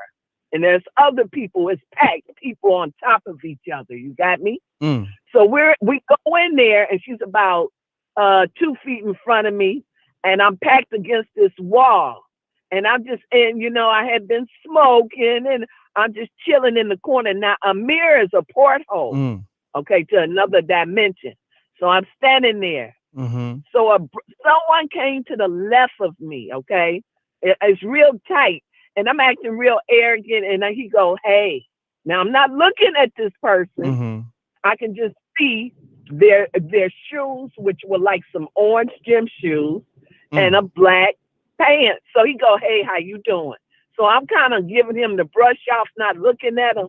And he was like, yeah, I discovered when I was younger, about 7 years old, that I could manipulate electricity. And I'm not saying nothing to him, but he's right next to me. So he says to me, okay, you see those lights? Now at the dance floor are these red lights that's the border, like little Christmas lights. They're always on. And you have to step up a stair to get on the dance floor, which is like 5 feet in front of me. He said, you see those red lights right there? I'm not saying nothing. He said, I can make them change colors. That's how I can manipulate energy. And he said, you don't believe me, do you? So he lifted out his hand in front of me. and the lights turned yellow. He said, "You believe me now?" I was like, "Oh, you got tricks." Now I'm getting scared now. And this is in a club. This is in a club. This is in a club. So I'm standing there. So they turned yellow for about 5 seconds and went back to the red color that they always are. And I'm looking at him. He said, "You still don't believe me. I can make him change another color." And he put his hand out and they turned blue. Now I'm really scared. And I was like, okay, am I dreaming? No, this is the porthole for another dimension. And then he said, okay, you choose a color because you don't believe me. And then I said, okay, well, I'm going to choose purple. He said, "That's your favorite color," which it is.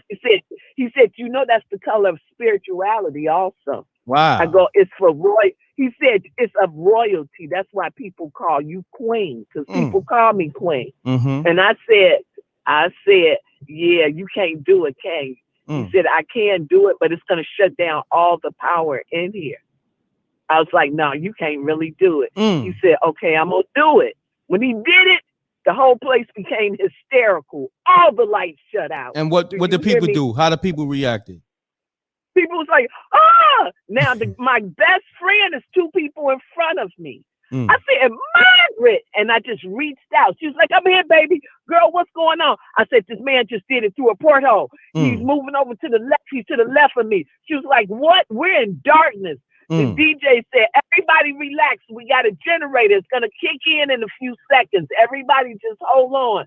See, this place is packed." The lights came up. I said, "He's to the left." We looked at him, and he was truly a demon from hell. He didn't look real. Wow. He didn't look real. And he was spooky. And he was doing what? Yes, my girl. He was going out like, okay, his arms looked like they were too long for his body, and he was staring at us. And Margaret was like, "Come on, we got to go catch him." So we pushing through the crowd, and there's people everywhere. When we got outside, we never saw him. I called Dredd up the next day and said, "You're going to have to close this porthole." He said, yeah. So what I'm saying to you, there's 5G. If everybody look up at their light posts, you'll see 5 boxes.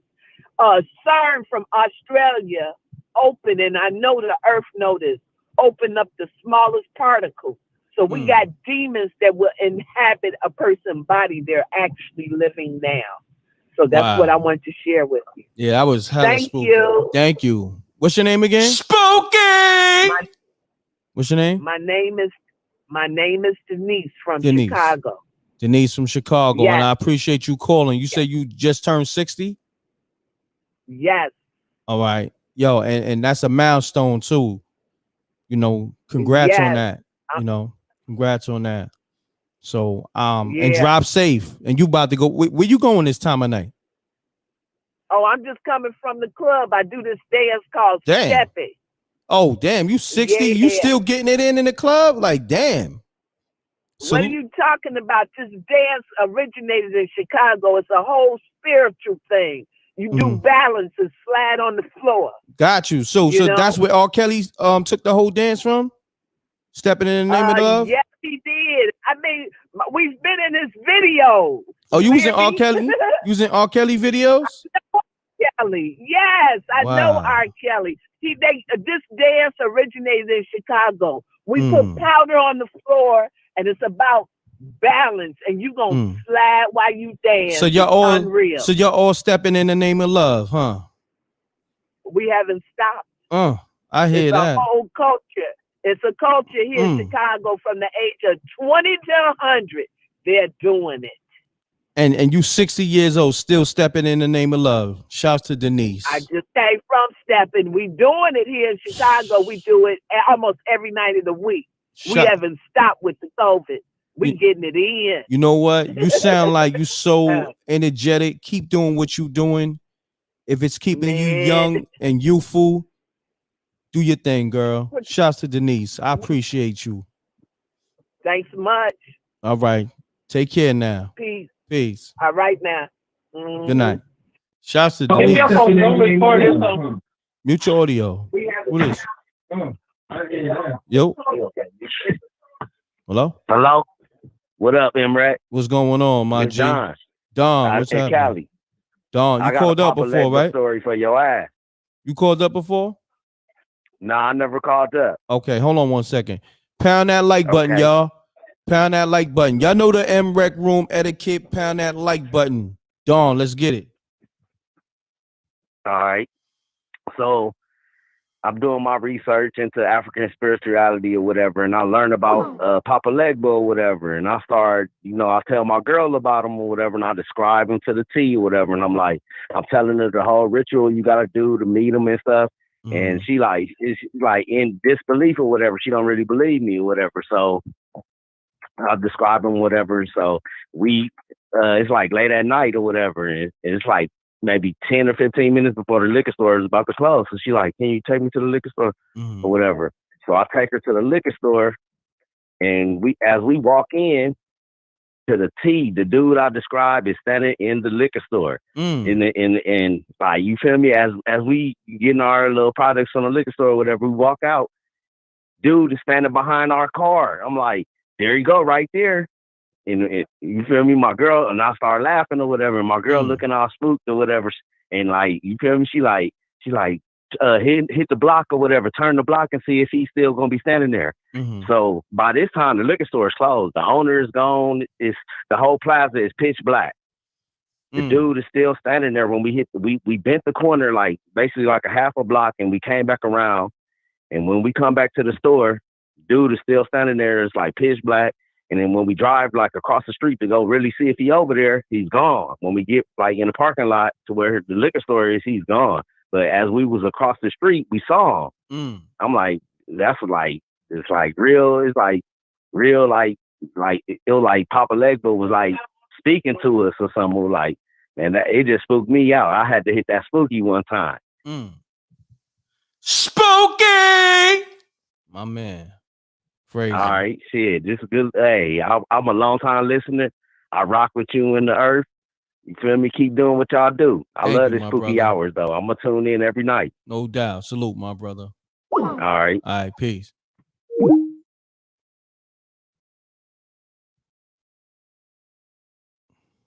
I ain't gonna hold you. I was a little lost. Maybe, I don't know.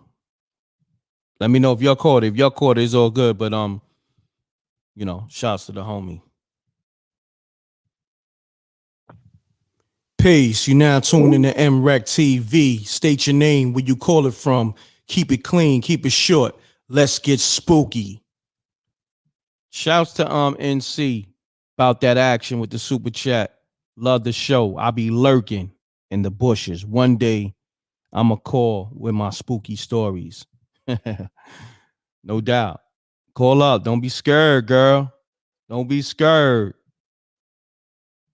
I appreciate the super chat, though. Peace. You now tuned in to m.reck TV. State your name, where you call it from. Keep it clean. Keep it short. Let's get spooky. What's going on with y'all, man? Peace. You now tuned in to m.reck TV. State your name, where you call it from. Keep it clean. Keep it short.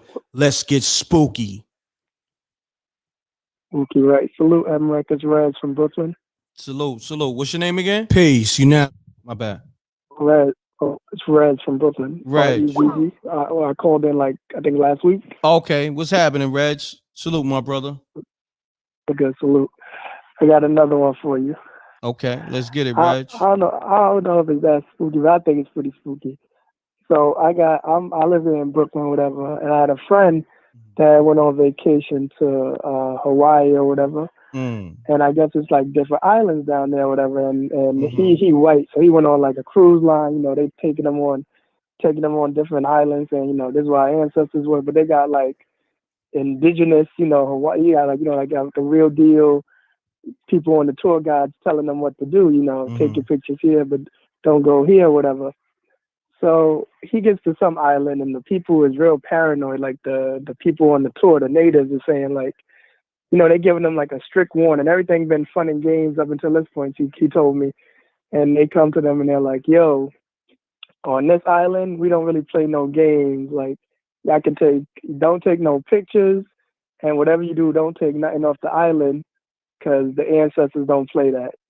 So I guess they white, so they don't really, they like, all right, the ancestors don't play that. Like, well, all right. So they get back on the boat or whatever to leave the island, and I think his moms took like some rock or something, like some volcanic, some lava looking rock for a souvenir or whatever. I'm like, so he's telling me like the story before anything ever happened. I'm like, maybe you should put it back. Just, I'm black. I'm just telling him like, if somebody tell you like voodoo or whatever, like don't do nothing, just trust them. So he calls me. He's like, hey man, my cousins who live next door to me, they're saying that there's something like in our backyard or something. I'm like, I mean, I ain't going over to your house to check, but I'm in the area. I guess I'll go check on the house. I go over and he's like, all right, here's the pin to get in my crib or whatever. I go in the house. I go into his back. I go look into his backyard just because I was in the area in his neighborhood or whatever. I look into his backyard and it's like people out there. Like, I don't know how to explain it. Like it's dark out there, but it's obviously like I'm up on the deck and it's like people down there talking, like 2 or 3 people down there, like grown men down there talking, like, but they're not speaking English. But they speak, and this kid is Russian. And I know what Russian sound like, so it's not like they just talking like not clicks and nothing. They talking like something like I never heard before. So I'm like, yo, it's some people. So of course I'm like, I ain't about to stand here and fight 3 dudes speaking a foreign language. So I'm like, all right, I call them. I'm like, yo, it's some people in your backyard. You should call the cops or whatever. But I'm gonna leave because what do you want me to do? Stick around? So he calls the cops, and I leave, and he's like, yeah, the cops came, we told them to pin, nobody was in the backyard. I'm like, oh, well, shit, well, I'm telling you, these people was talking crazy. And he's like, what did it sound like? I was like, I'm making up noises on the phone. He's like, nah, man, that's the way the people on the ship was talking to each other. Wow, come on. Spooky! Continue on. I'm like, wait, hold up. So I'm like, when do you, so he's kind of being vague about, I'm like, so what did they exactly tell you or whatever? He's like, well, they said something like, oh, the last people that took something from the island, they was cursed. I'm like, you ain't take that serious? They ain't take that seriously? So the next day he calls me, he's like, yo, guess what? I'm like, what happened? He sends me a picture, his whole house is like destroyed. I'm like, what the hell happened? Wow. He's like, bro, it was like mildly. It's like, it's not, it's been the first real winter. Cause I've been listening to New York. We ain't have a real winter here in New York in years. She said that, like, the water, like, pipes burst in his crib or whatever. His whole, like, crib got destroyed. Like, the basement was flooded. The first floor destroyed. That next night? Yeah, the next night. He went from having people, like, ghosts in his backyard. The next night, his whole crib get destroyed. And him and the family are still on the vacation, hopping from island to island. And he's like, so what do I do? I'm like, I'm not going to lie. You might have to put that rock back where you found it. That lava rock, right? That, and you said it was licking it, right? The moms took. He took a rock off the island. I don't know about the island names, but he said the natives told everybody. He broke it down pretty smooth. He's like, all the white people was like, oh, what can we do on this island? They was like, whatever you do, keep your pictures to a minimum, but don't take nothing. Don't touch nothing. It was like, cause this place is we don't do that. And it was like the ancestors don't like when you take stuff from them, so don't mess with them. So that's long story short, they had to convince, like, I don't know, some big tour bus. I mean, this big tour, what's it called? This cruise ship to get a dolly to come out to them and take him and his family on a little boat, like a tugboat from their big old ship back to this island. And they chucked the rock back on the thing and came back to New York. I guess. That's crazy. Yo, I ain't gonna hold you, Reg. They said you sound like Bruno Mars. Sound like Bruno Mars? Yeah. Wait, while he's singing or while he's just talking? I guess while he just talking. You know what I mean? They said, nah, Reg, that's Bruno Mars calling you. But shouts to you, Reg. You heard? Shout out to the chat. Shout out to you, m.reck. Shout out to everything you do, bro. Dope story, my brother. Salute, Reg. I'm gonna call in again. I got no more doubt, for you. Family. Thank you. All right, peace. Dope story. Now, I'm not doing no unknowns because unknown is too many trolls. Pardon self. If you call from an unknown, unblock it. I'm not doing that. Peace. You now tune in to m.reck.tv. State your name, where you call it from. Keep it clean. Keep it short. Let's get spooky. What's good, m.reck? It's Jay Terrible. Here, I don't know how I'm driving in my car. Am I echoing or anything? Yeah, your phone sound a little spooky, but it's okay. What's happening with you? You said Jay Terrible? Yep, that's me. Where you get on that my name way from? back from. Say what now? Where you get that name from? I rap and whatnot, but I ain't calling to talk any of that right now. Okay. I'm calling to give you a spooky story. Okay, salute. Hold on 1 second. Let me shout out the people showing me love in the chat room. Shout to let's see, DETINA with the super chat. Best YouTube show of 2020 and 2021. Shouts to m.reck.tv. Big up Amina. Mad love from London, England, the UK. And he hit nothing but shots. I gotta bust up shots. Hold on, just be. Shout out to London, UK, with the love. We appreciate that. One more, brother. Hold on 1 second. I gotta this is how I give it up. And shout out Teleworld Podcast with the super chat. All right. Now, Jay Terrible, let's go into your story, my brother. I'm sorry about that, but let's get it. And your phone sounded spooky. Why your phone sound like that? Because I'm driving, I'm a Lyft and Uber driver. I'm on my way back, coming up 99. So I can't. All right. I'm like a truck driver, but I don't got the headset or none of that. But oh, hold on. Let me ask you this. You say you're a truck driver?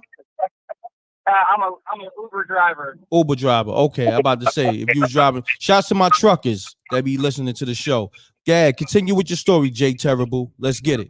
Your phone sound terrible too, but let's get it. Tons of Uber and Lyft drivers that listen to you too. Oh, shouts to all the Uber drivers. Shouts to all the Uber and Lyft drivers that listen to m.reck.tv and Spooky Hours. Let's get it, Jay Terrible.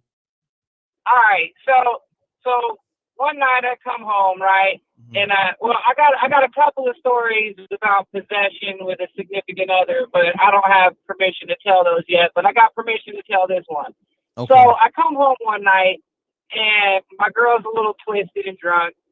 We start fighting or whatever, right? It gets kind of ugly. She says some disrespectful stuff to me, and something took over me, made me want to just snatch her up, right? Not my normal character. And then she turned around and she said, "You're just like your grandpa." Well, I never met my grandpa. My grandpa, he was burned alive in a house. He was a very abusive toward my grandma. Basically, he's a horrible dude, and it was like the meanest thing you could have said to me, right? So all of a sudden, this weird ass feeling takes over me, and I'm like, I got to get away from you. Just leave me alone. Leave me alone. I run out to the garage. Now, I light a cigarette. I get like, 3-4 drags into it, and I hear a door slam. I'm like, oh, man, don't tell me she ran outside. So I run into the house. I look. She's not in the living room. My front door is locked with the latch still on it. She's not in the kitchen. She's not in the backyard. My dog comes walking up to me. I'm like, where's Mama's at? She goes, looks in the backyard. She's not there. Now, my dog's normally looking for this girl when she's gone, always, but she's acting like no big deal. She's acting like Mom's just in the house. So I run through the hallway. I search everywhere, bro.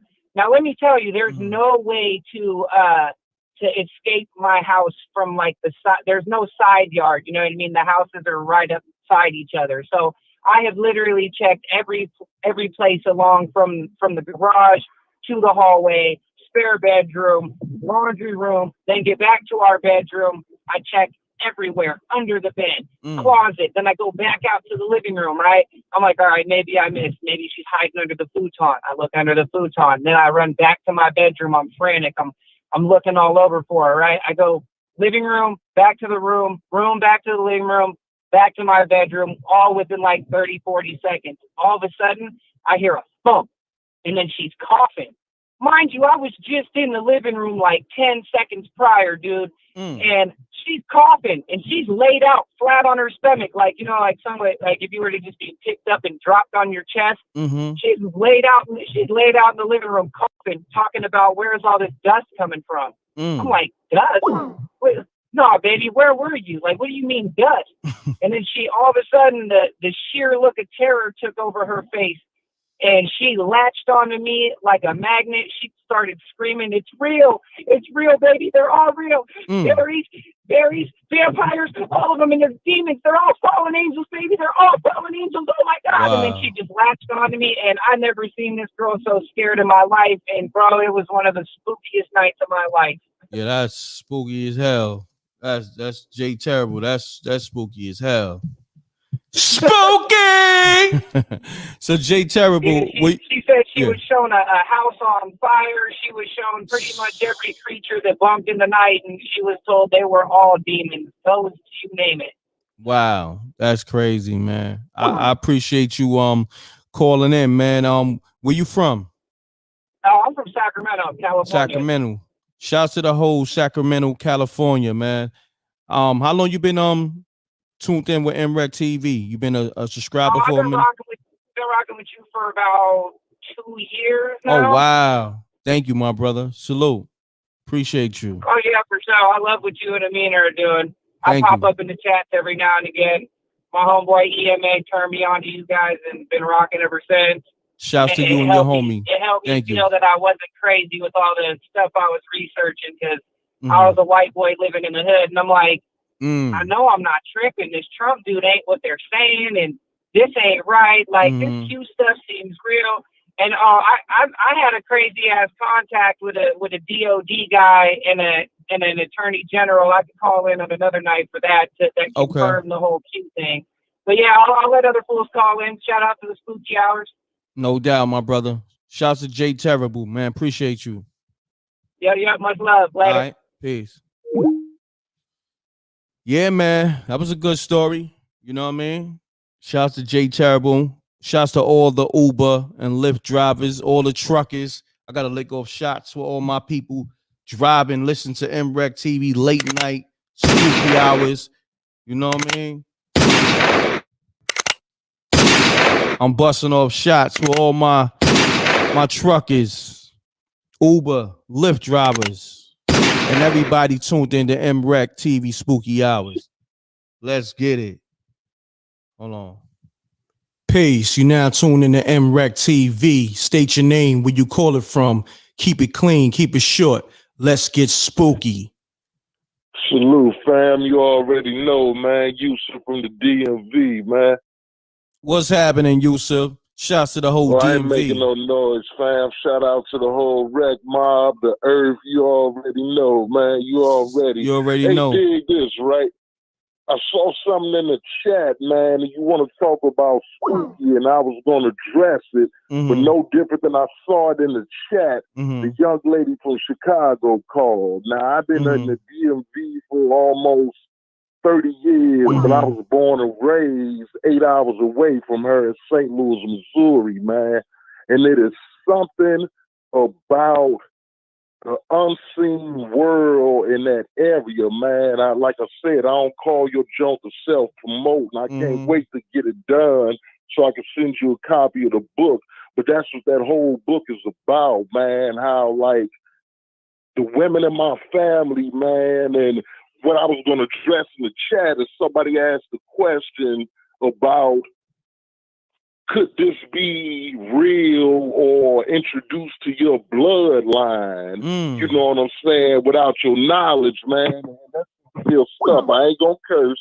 You know what I'm saying? Because the sister got on me real bad the last time, man. But all of that is real, man. I mean, just listening to what that chick from Chicago said and putting it with everything else, man. Hold on, you talking about Denise? You talking about Denise? From your trolls. You talking about Denise from Chicago with the portals? Yeah. Yes, sir. Yes, Got sir. you. Yes, sir. All of that is real. Your phone got spooky, Yusuf. Yo, hello. Oh, you still with me, baby? Yeah. I'm with you. You still with me? My bad. Your phone just went all the way left. Yeah. I can hear you now. My bad, my bad. You're not on that Fisher man. Price, right? You're not on that Fisher Price phone, right? No, dog. Not at all, man. But I ain't gonna fake, man. I done dropped this joint a couple of times. You can clown me all you want, man. Nah, it's all good. It's all good, Yusuf. But no, man, your platform, man, for a person, man, that is really paying attention, man, please be careful of the entities that you invite into your life. Because like I said, man, growing up in St. Louis, man, my grandmother, my aunts, my sisters, man, they used to always, indulge Ouija boards, those tarots, man. And a lot of people don't know that our African roots does have a lot of that involved in it, man. But the entities that come through those portals, man, is some scary stuff, dog. Real talk, man. And I don't think a lot of people, man, really understand how real that is, man. Just that sister story, man, brought up so much of me, dog. I'm over here literally like shaking. You know what I'm saying? Because it's just that real, man. And a lot of times people don't know what they playing with, man. And man, the stories that I could tell, man, I know I'm long-winded, man. Yeah, now you definitely long-winded, man, because you talk for like 4 minutes. I ain't hear one story, but it's all good. But I appreciate the love. I'm gonna get to the next caller, my brother. You feel me? Hey, it's all good, babe. All right, one. Man, shouts to Yusuf. I guess he wanted to just show love. He was kind of long-winded though. He knew it though. He couldn't even be mad at me because he know how this show go. You know what I mean? Peace. You now tune in to m.reck TV. State your name, where you call it from. Keep it clean, keep it short. Let's get spooky. Peace. Yo, Amber. Yo, I'm back for round 2. Who this? All right. Who this? I called about the haunted house, remember? Oh yeah. Let's get right to it. Pick up right where you left off at, man. All right. Greg, right? Yeah, Gregory or something like that? Yeah, gotcha. Greg, yep. Let's do it, Greg. Okay. God, let me see. Okay, you know the thing on your phone, right? Where you could point it at something and it'll tell you what it is. Yeah. Yeah, you know what I mean? I forget what you call it. But anyways, my wife felt like something was touching her butt, right? So something just told me to point the phone at it, at her butt to see if I could see anything, if it'll say anything. And it said hand. It said hand. I swear to God. Yes. Yo, you serious? You serious, Greg? Yeah, I'm serious, bro. It's a hand.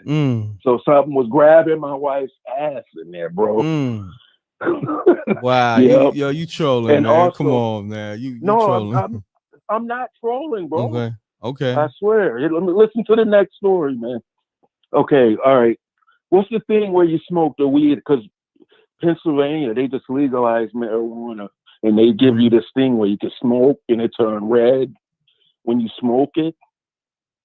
Okay, we got one time, and we were just smoking, chilling, right?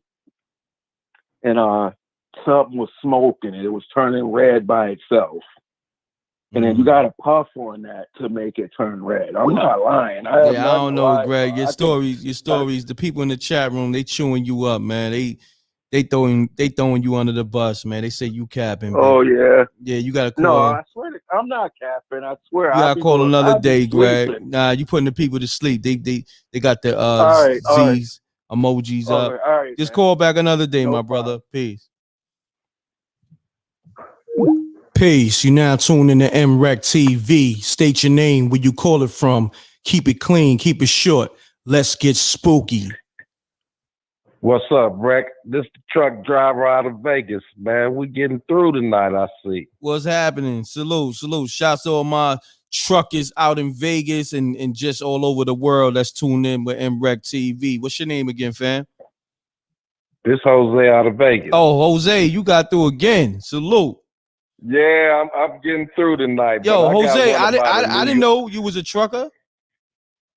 Yeah, I'm a trucker, man. Oh, yeah, salute. I drive Hit the air horns, man. What's going on? Remember, I hit my air horns for you last Sunday. Last Monday when you was on, because you wasn't on Sunday, so I was on the road Monday. Yeah. Oh, so right now you in the house or you in the truck? Yeah, I'm at the house now. I'm at the house. Got you. So but I got on. a spooky story. That happened to me when I was driving in New York. Mm-hmm. Now I want to find out if you know this park that I'm talking about. Okay. So what happened was I got pulled over in New York because I ran out of time driving. And so when they pulled me over, the DOT was like, you got to go down the street to this park and you got to stay in that park for 10 hours overnight till your clock reset. Mm-hmm. So, that was I figured that was about 6 in the afternoon. So when it got dark, I went to sleep. So I got up around about 10 o'clock. Now, when I got in the park, it was daytime and people was all out and everything. But when I woke up that night around 10, 11 o'clock, I got up and sat in the front of my truck. And I started looking around.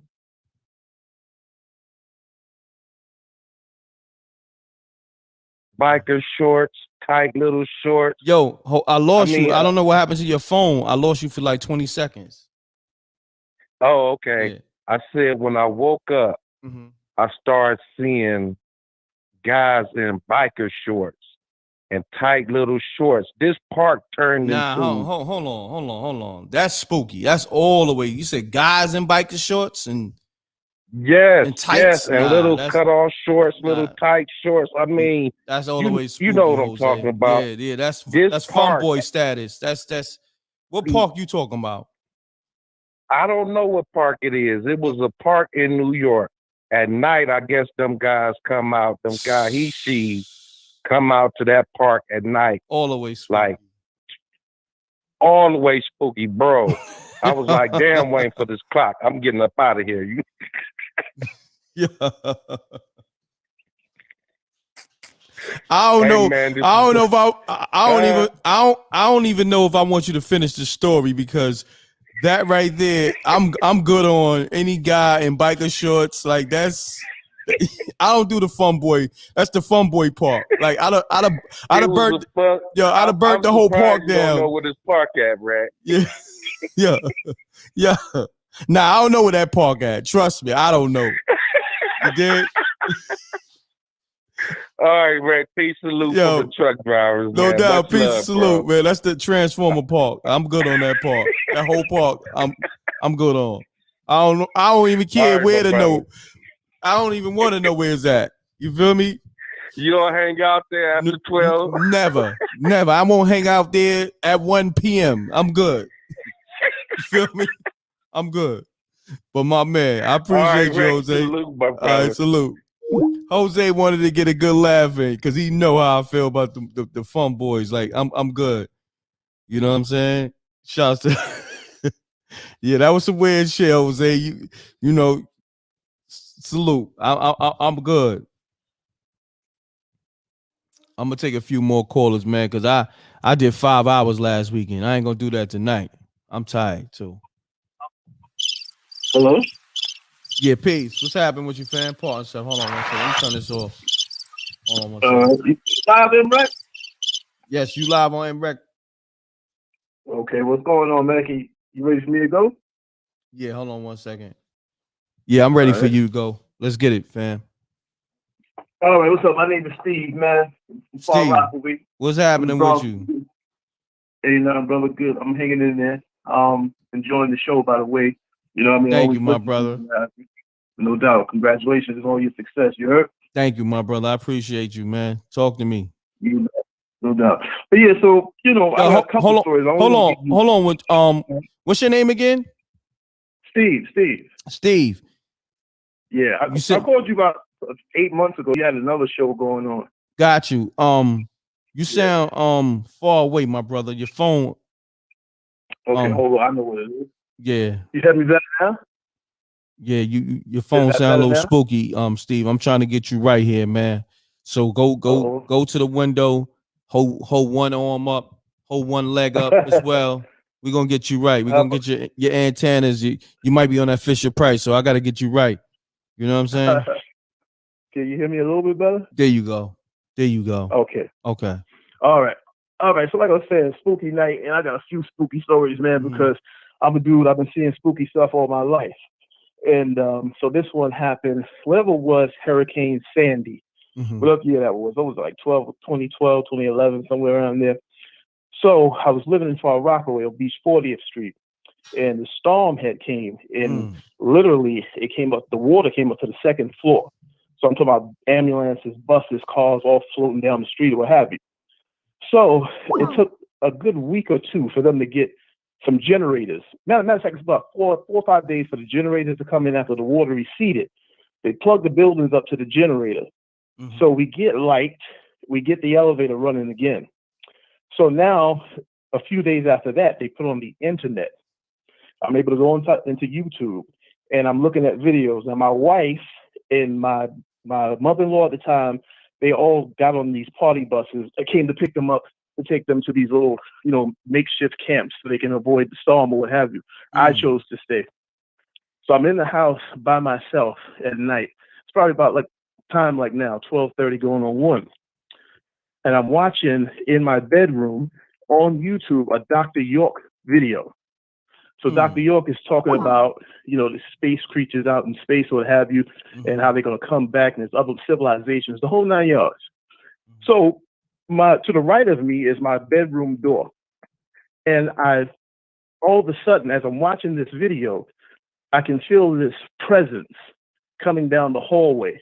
And this is real. This is a true story, my brother. I feel this presence coming down the hallway, and it's raising the hair on my arms and back. And now it's like my hearing just fine-tuned. Everything else went out, and I could just hear this presence. It had a noise to it that I can't describe.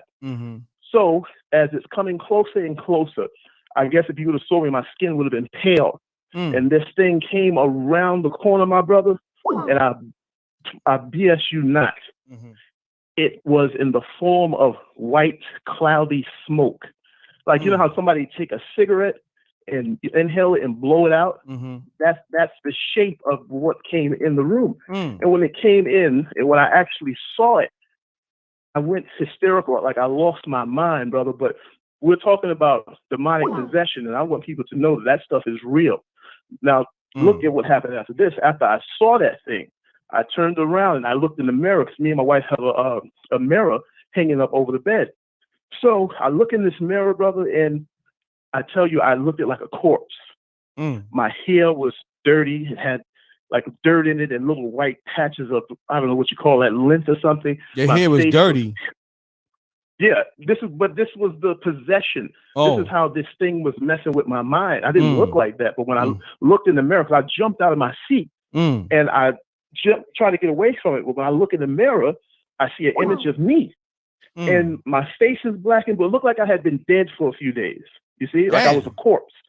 One of my eyeballs was down, like rolling down toward my cheek. They were brown. My eyeball was whitish, was like brownish. And I was like, oh my God. So what I did was I knew how to say some prayers that my mother had always taught me from the Bible. And I started saying that really loud, and started saying it loud through the house, came back to the computer and turned those prayers on by audio on the YouTube and played that really loud. Meantime, my heart is just flooring. I thought my heart was going to stop. But I say that I'm glad that you're doing this, m.reck, because I want people to know that the spirit world is 100% true. It's 100% true. This is not the first run-in that I've had with spirits or demonic things like that. I've been seeing them since I've been 8 years old. So this is a good thing that you're doing. The occurrences are happening more and more now, and people have to know this, so they can get spiritual protection. But that's my story, my brother. And it's a true story, man. Okay. Definitely a true story. Good story, man. Yeah. I appreciate you. Yeah, no Steve. doubt, my brother. Got you. Yo, keep doing your thing, my brother. All right. Thank you. All right. Peace. All right. 100. My bad. Hold on 1 second. Let me turn it. Hold on 1 second. I'm sorry. Hold on. Let me turn this off. I understand. I know. Okay. Peace. You now tuned in to m.reck TV. State your name, where you calling from. Keep it clean. Keep it short. I'm Alicia. Let's get spooky. Of course, Alicia from Jersey. Alicia from Jersey. I have so many stories. I'm gonna start with my What's your first name? one. What's your name again? Alicia. Alicia. Jersey. Okay. Let's get it, Mm-hmm. Alicia. All right. It was Sunday. It was a Saturday. I'm watching Saturday Night Live. My sister was in the kitchen washing dishes. She was listening to Howard Hewitt's song, Show Me. And at the end of the song, you know how it says, Show Me. They sing it. She said a shadow turned and was like, ah. He's like, Nisha, come here, girl. I'm like, you stop playing. I stop playing. I'm going to sit there. I'm like, just watching Saturday Night Live. I'm sitting there. I see the shadow walking up the stairs. Like I said, somebody was like gating, walking up the stairs. I ran in the kitchen, was like, I seen it. And we was like walking to the, like going to the bedroom, like together, like holding each other. But that wasn't the last experience that me and my sister have had. This stuff is real. Oh, wow. I've seen stuff. Yeah, I've seen stuff with my friends. When people call in and say like it's real, it's real. I hear that. I appreciate you calling in. So call in next week with thank you. With another story if you got one. All right. Of course, thank you, and keep up the good work, you and Amina.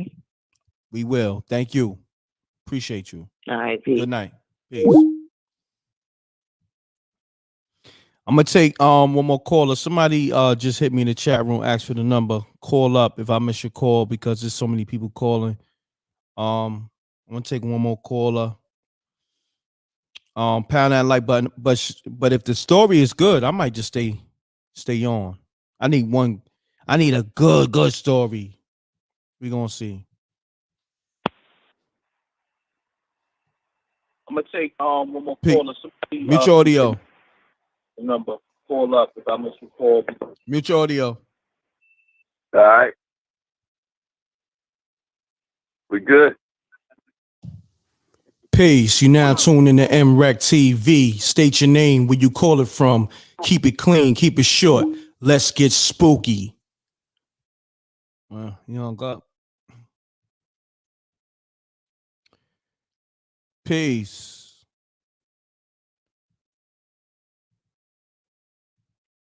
Yeah, these people are spooky on these phones. There's a lot of people I miss. Let me see. Call this Jersey number back. Let me see.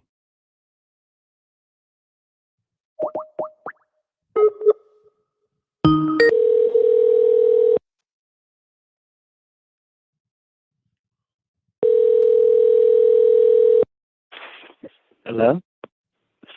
Peace. Hello? Peace. What's up, m.reck? What's going on? You called, right? Oh, yes. I tried to call plenty of times, especially when the lady was talking about that African man opening that portal. Oh. I tried to call then, you know. I'm sorry. I mean, if I show you my call log, I say like tonight alone, I probably got 2,000 calls. I'm sorry. Yes. Okay, but anyway, my name is Melody. I'm called, and I spoke of something that happened, you know, spiritually. There was something that happened spiritually when I was young. My brother, he had a best friend, and he used to come to the house every day, 6 o'clock, 6:30, eat with us. But before then, your phone. Hold on 1 second. Your phone sound a little spooky. What kind of phone you got? Because it's. I have an iPhone. You got an iPhone? Okay, we gotta get that right. We got an iPhone. Shouldn't be sounding like that. I cut it down. Does it sound better? Yeah. You don't have me on speaker, right? No, I don't have. All right. You sound much better though. Yeah, continue on. I'm sorry. I had turned the phone down. But anyway, my brother, his best friend, he used to come to the house every day, like 6:30. You know, come, you know, chill with my brother, eat or whatever. Mm-hmm. You know, just hang out with him. He was my brother's best friend. But beforehand, for you know, a couple of days, we used to play on the elevators. We used to be inside the elevators, and the guys, you know, we used to be teenagers. You know, we were teenagers then. The guys used to go up top of the elevators, and they used to control the elevators, make it stop. Used to cut the lights off. You know, and I'm familiar. anyway, I'm familiar. one day I didn't go to school. I had there was elevator ringing in my ear. So my mother made me stay home. And I used to have a lot of normal visions when I was young. You know, seeing things and stuff like that. I have a lot of stories to tell. Okay. Anyways, that day I didn't go to school because to be in this elevator ringing in my ears. And that night, my brother's best friend passed away. Him and two other friends that live in the building, they were jumping from one elevator, 3 elevators. I don't know if you know the polo grounds. It's 3 elevators on one side, 3 elevators on the other. Got you. But they jumped from one elevator to the next, to the last one. And the last guy, my brother's best friend, I don't want to say his name, but he didn't make it. Damn. So when he went to the last elevator, once they got to the third elevator, from the middle to the last, his body was halfway on the side because he didn't jump all the way onto the next on top of the elevator. Ooh. And the other elevator came down, the middle one, and split him. Damn. So I didn't hear. That's when the elevator ring stopped. Mind you, I'm still upstairs in my bed. My brother come upstairs screaming. I hear people talk about, oh, such and such died, such and such died. He got, in the elevator. There was a lady, she said, well, she heard someone screaming for an hour, but being that we play a lot in the building, run up and down the stairs and stuff, that she thought it was just, all of us just playing. Screaming and stuff. She didn't know, that somebody was screaming in pain, of course, that something happened. That's crazy. And so anyways, after all of that happened, his passed and stuff like that, a couple of days afterwards, we started getting knocking at our door. Same time, 6 o'clock, 6:30, and I used to hear my mother, it's like, ain't nobody at the door. My mother used to be like, well, that's such and such. He's still coming here the same time that he came to see your brother. So after about 2 weeks, my mother just went to the door. She opened the door, and I heard her telling him, this is not, your place to be. Go to the light. You're not here anymore. She was just conversating with him like I heard her conversate to a couple other spirits, because she kind of like had me get, used to them. You just made the hair stand up on my neck, because you made it like your mother talking to these spirits like it's a normal person. Like, that's crazy. You made it sound so natural. But continue on. I mean, you from the South. It's a lot of stories. It's more stories I have to tell you that's more uncomfortable than what I'm telling you about him. But anyway, so during the 2 weeks of him coming to the house, and where people start speaking of the paralysis, when you're falling into the deep sleep. Now the first one that I had him since he passed away. I started having him when he first started coming to the house. The first one I had, when I was laying on my bed and I was looking up to the ceiling, someone grabbed me from one side of my arm, from the side of the bed, and somebody grabbed me from the other side of it. Both of my arms were grabbed. The second, and like people say, you can't breathe, you can't move, you want to scream. The only thing that saves you is saying Jesus, Jesus. For some reason, when you call Jesus' name, that helps. The second paralysis, I had a dream. Me and my sister, we shared a room together. My bed flew up in the air, and it seems so real, but it's not. My bed flew up in the air and started spinning. And I'm looking down at my sister trying to scream. And then next thing you know, it fell down. And I'm like, well, that shit sound like ain't really happened. Should I wake up my mom? Should I tell her what just happened? Yeah, hold on, but like it happened. I gotta stop you there. That sounds sorry. like some exorcist shit. No, it's paralysis. It's what you call past dream. What they call dream paralysis. It comes in many different formats. Okay, for some reason I don't know why. Another one was when I fell. The same, like it seemed like I'm in the same place. Everything, the scenery's still the same. This is a sleep paralysis, and I went into darkness. But I went down like I was on a roller coaster. Come back up, go back down like I'm on a roller coaster. The last one that I had, and like right after my mother told me to leave, I didn't have any more.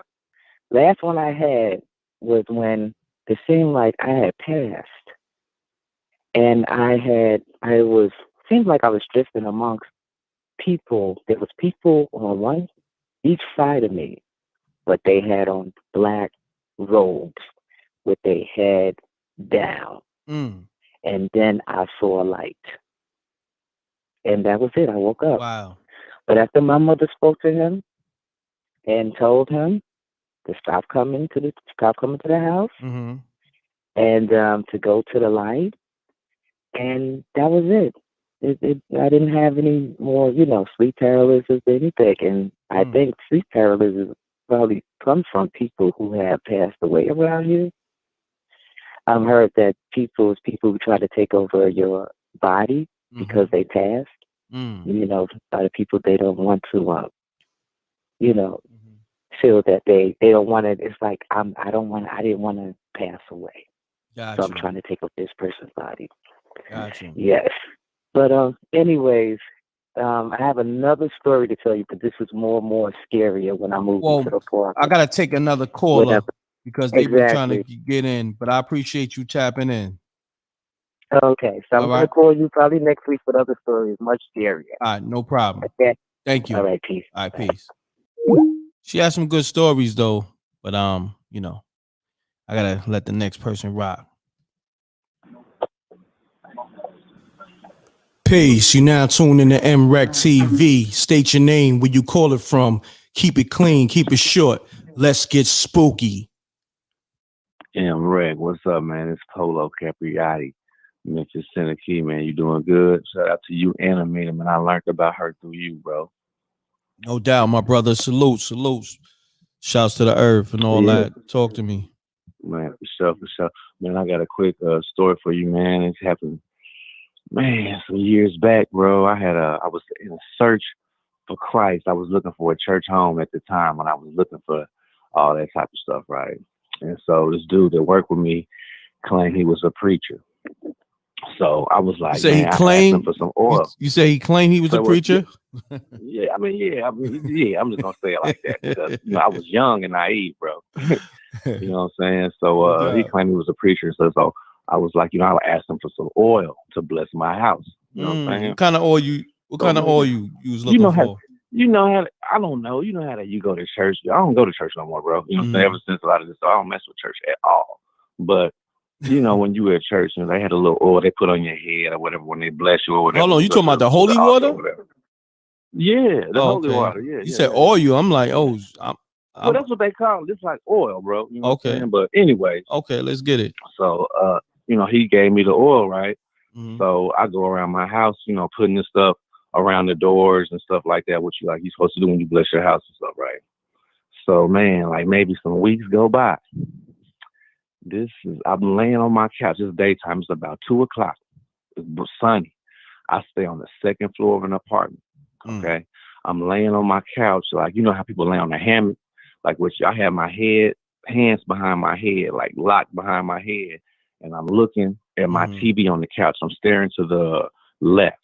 Okay.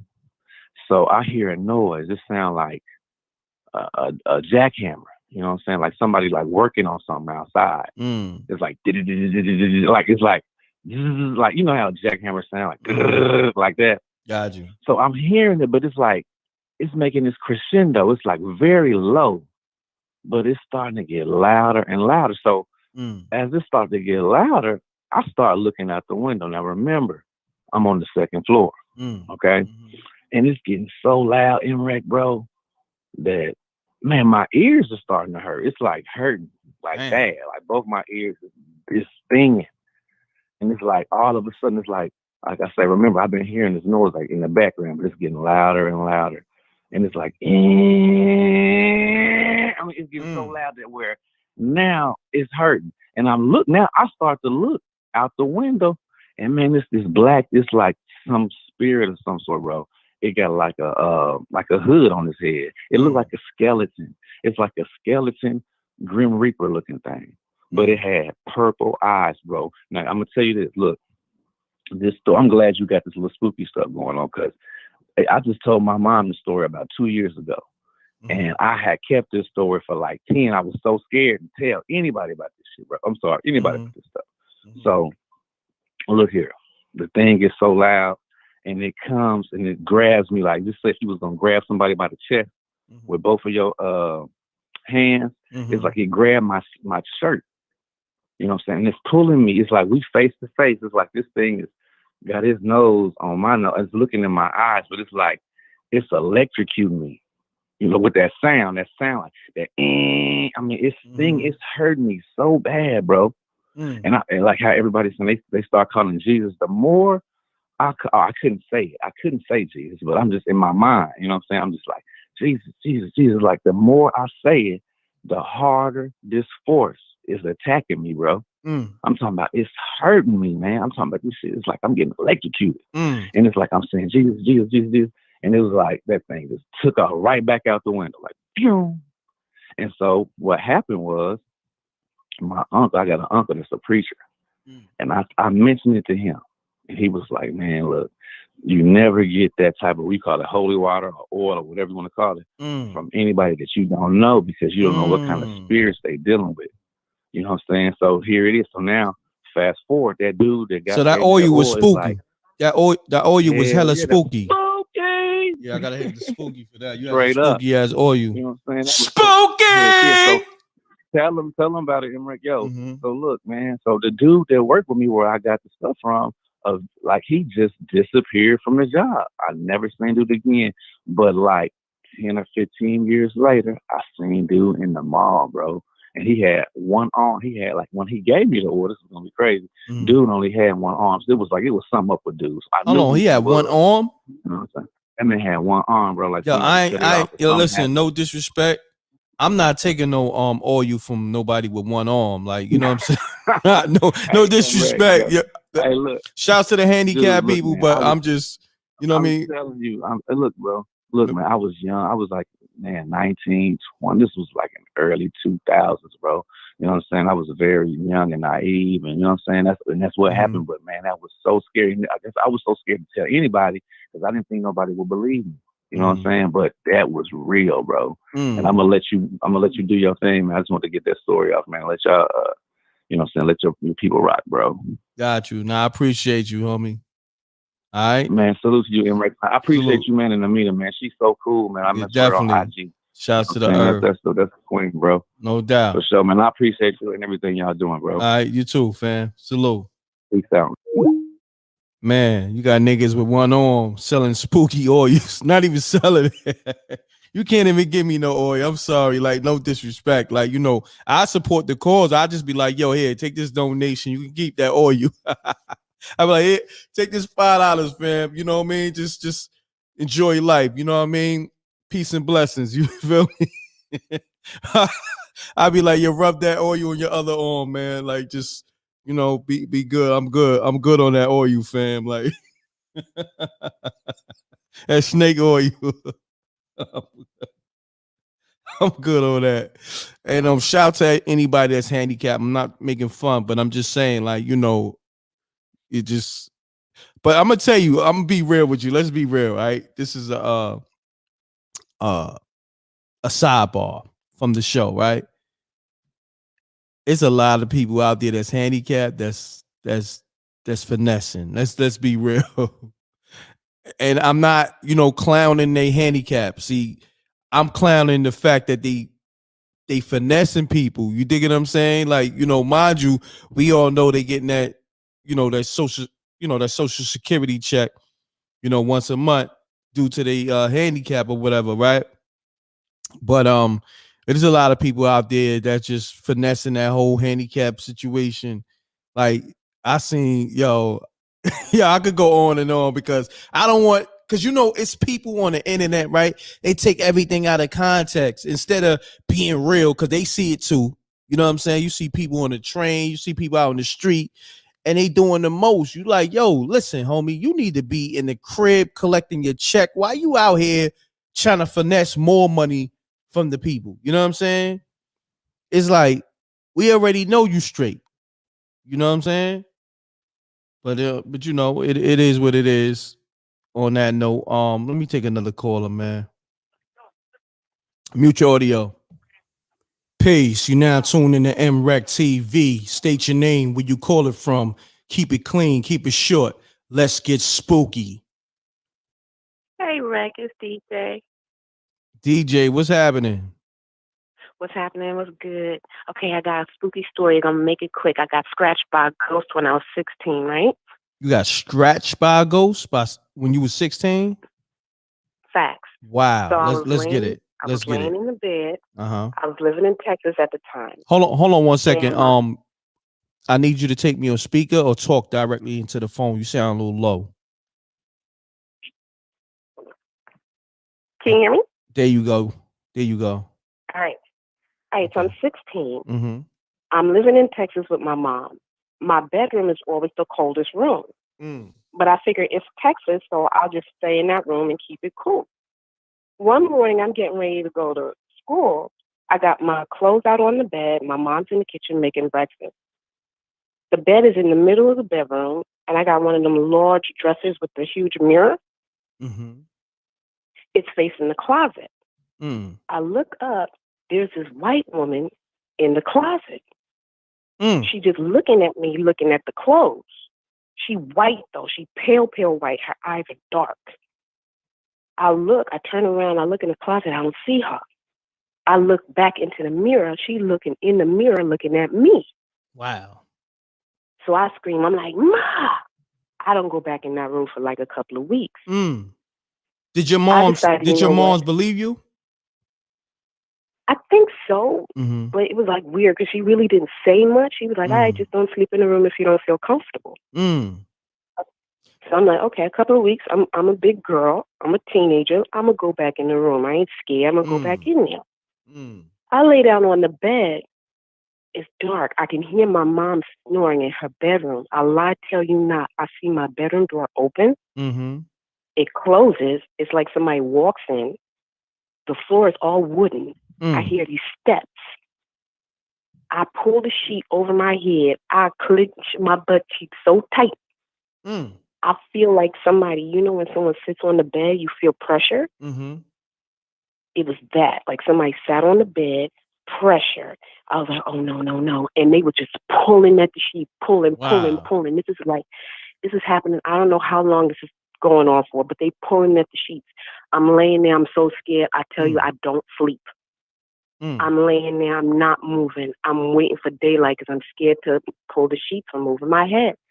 When I get up, my whole left side is filled with scratches. Damn. It's not bloody, but you can see where someone's nails went into my thigh, went down my leg. I never slept in that room again. I said, forget this. She can have the room. Yeah, that's crazy. I would have got out that crib. That's crazy. Yeah, we moved. And where this happened at? This happened in Texas, in Baytown, Texas. Spooky. Texas is spooky. Baytown. Texas. Wow. That sounds spooky. That's crazy. And this happened when you were 16? Yeah. Wow. I'll never forget. I was like, okay, yeah, this is real. She crossed the fourth barrier or something to scratch me up. Wow. That's crazy. Good story. That's spooky. Thank you. Spooky! I'll call next week. All right, no problem. Thanks. What's your name again? Y'all have a good night. What's your name? It's DJ. DJ. All right, DJ. Thanks for calling.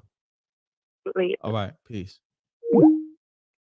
Somebody called from the 818. Let me call them back. There you go. Peace. You now tune in to m.reck.tv. State your name, where you call it from. Keep it clean, keep it short. Let's get spooky. Yo, m.reck is Malcolm, calling from Dallas, Texas. My brother Malcolm, what's happening? How you doing, bro? I'm good, bro. Talk to me, man. That's good. So I was hearing some callers that were calling in, and they were, saying, well, I heard one of your callers say that, sometimes you have to, her mom had told that person that passed away to kind of move on. Mm-hmm. It all depends on the person's being when they was here on earth.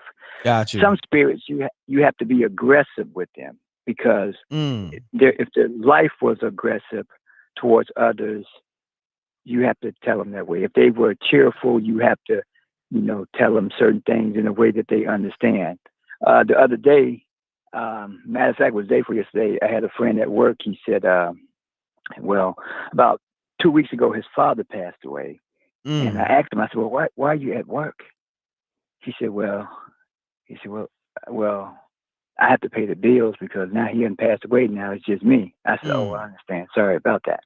Mm-hmm. And so when I told him that, like day before yesterday, he had already buried his dad about 2 weeks ago. He told me, he said that, he asked me a question. He said, hey, check this out. I said, yo, what's up? He said, I went into my house, and he said, when I walked into the kitchen, he said, I smelled the stench of death. I said, okay. He said, but it was a spot where my dad died in. And I said, really? He said, yeah. And I said, how do you know? He said, well, when I walked through it, I could smell him. But he said, as I kept walking, I didn't smell it no more. He said, when I walked back into the spot he passed in, he said he could smell it like it was there. Wow, hold on one second. Spooky! Continue on, Malcolm. And he said that he could smell it again just as strong. And I said, okay. I said, well, that was him. He said, well, what do I do? I said, usually, when people pass away, I give it 3 weeks. I give it 3 days to 3 weeks. Because when they pass away, a lot of people don't know this. Like, if you're from the South, and the people from the South, they know this. When people pass away, they come back in the same spot that they died in because they're either thinking they're still living in those moments, and those moments replay themselves because they didn't cross over right.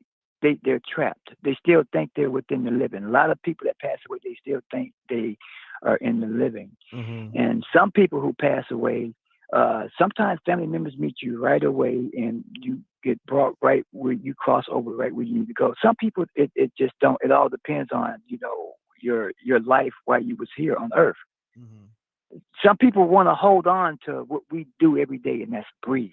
What a blessing to breathe every day. What a blessing. That's a fact. And yeah, and when they don't cross over right. And so sometimes you have to tell them that it's okay to move on, that, there's nothing here no more, and I'm going to be okay, and I'm going to take care of what needs to be taken care of here, so you don't have to worry about this anymore. And this helps them cross over. This is just how it goes. A lot of people don't know it. But we call them haints, like haints down south. They still prowl around the house, and they come back within the same hours of passing. They don't know how to move on because they're stuck thinking they're still in the living, replaying moments while they were here when the moments were there for them. And so you have to tell them to move on. And I told them, I said, just tell them to move on, that it's okay, that you're going to take care of the home, and don't worry. This helps them better to cross over because they still think that they need to get things done, or it's unfinished business, or they may be just concerned about you. It's just how it goes. It's life. It wasn't spooky to me because I know to do this to spirits that move around the house, to tell them to move on, because I know that, they still living in those moments. Now, is it scary? Yes, because you don't see, you hear something, but you don't see it. But if you understand their footprints or how they move around the house, you know they're there. All right. So Malcolm, real quick, how did you tell these spirits to move on? Well, okay. I'll give you an example. So I was with a Japanese family one time, and their grandmom had passed away. So when they gave her first morphine shot, just for comfort, they knew that she was going to be passing. So they gave her the first morphine shot. That was around 3:30. By 3:30 p.m. By 7:30, they gave their grandmom another. The nurses them gave her another morphine shot around 7:30. Now, the discussion to the family was, okay, you probably want to make peace with your relative. I'm standing right there watching it. I'm watching it. And everybody, it was going to be hard for everybody. I saw it. I just stood there and watched it, and I witnessed this. Now, in the conscious of your mind, you're still awoke. Outside, you can't respond, but you can hear your family members around you. And this is what I witnessed. They told her, Grandma, it's okay to go to Grandpa. You don't have to stay here anymore. We're going to be okay. It's okay. I witnessed those words being said to their grandma with her eyes closed. And when they got done saying it, within seconds of saying that, real quickly, the grandma gasped for air. And I watched her pass. Wow, that's spooky. Wow. So when it's family members and you know them and friends, you tell them it's okay to cross over, that there's no need to keep coming back. It's more torture to you to come back and keep coming back. No need to come back. Cross over, go to family. You tell them that. Go to their family members. Go to Grandpa. Go to your wife. Go to somebody that loves them, and it's better for them. But when they live a painful life, they don't know how to cross over. And some of them just left this world with hell in them. They was hell on earth. Some of them leave with hell leaving earth. Them the ones that don't cross over. Them the ones that you see strangely appearing and coming into the room all the time. You have to tell them forcefully to leave, that this is not their house anymore. You have to tell them that. Some are stubborn. They don't want to leave. But you have to have a lot of church, the spirituality within yourself to know how to talk to them, because you're protected by your ancestors. You're protected by your family members who have crossed over. And so this helps. You won't see it. They won't see it. But the spirits that's there is going to see that they need to cross over, that there's no need to stay here on earth. You must cross over. It's just how it goes. Got you. Just how it is. Malcolm, man, you never disappoint. I appreciate you. Always tapping in. You the Spooky Hours OG caller. Much love, man. And how you feeling, man? Oh man, I feel good. We got over all of this crazy snow and ice we had here in Texas, so everything is back moving. So everybody just have to keep doing what they need to do, and that's take care of yourselves, keep your eyes open, and just keep Allah, keep Jah, whoever you believe in. It's all the same. Just keep him in your heart, keep him in your mind, pray to him, sleep with him, wake up to him, and be blessed. Yes, sir, man. Malcolm, man, peace and blessings, my brother. Appreciate you once again. Have a good night. Thank you, King. All right, peace, King. Shouts to Malcolm, man. Always come through with a good story or just some good information on how to move with these spirits. Malcolm always got that fire. Let me bust a shot for Malcolm. You feel me? It's my brother right there.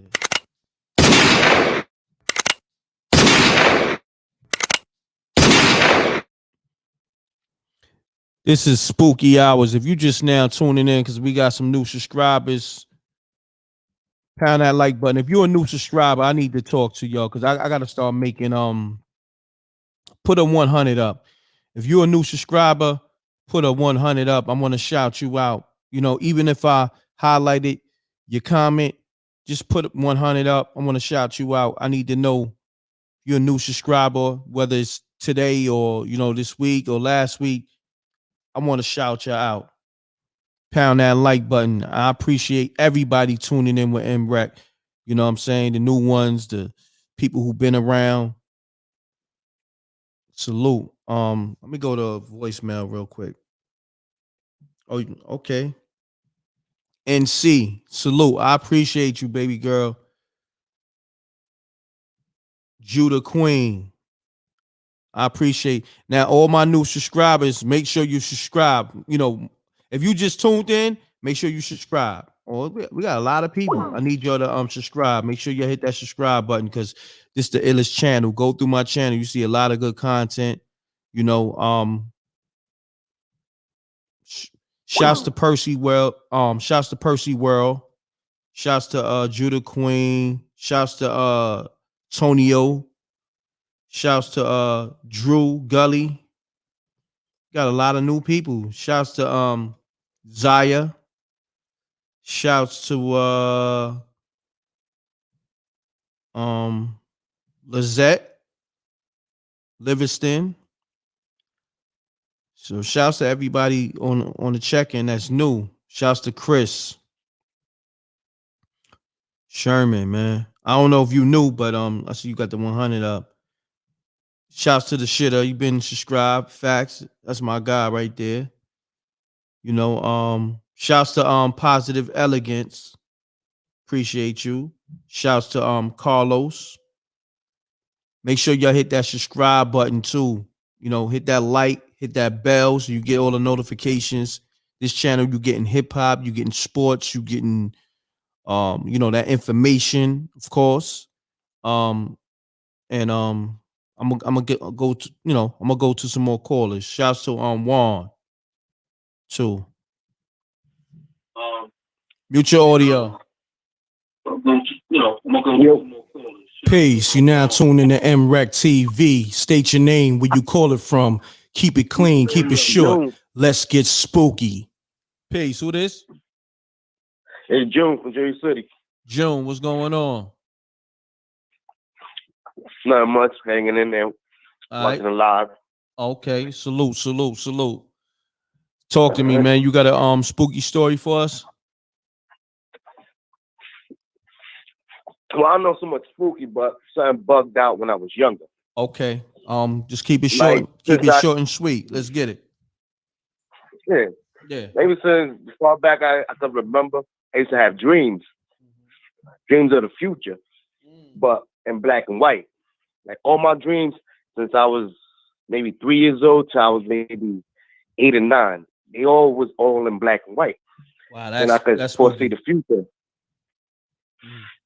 Like, but the future meaning I only could see my future, like who I meet in the future, my friends, my half brother that I didn't grow up with, but I met him in my dream.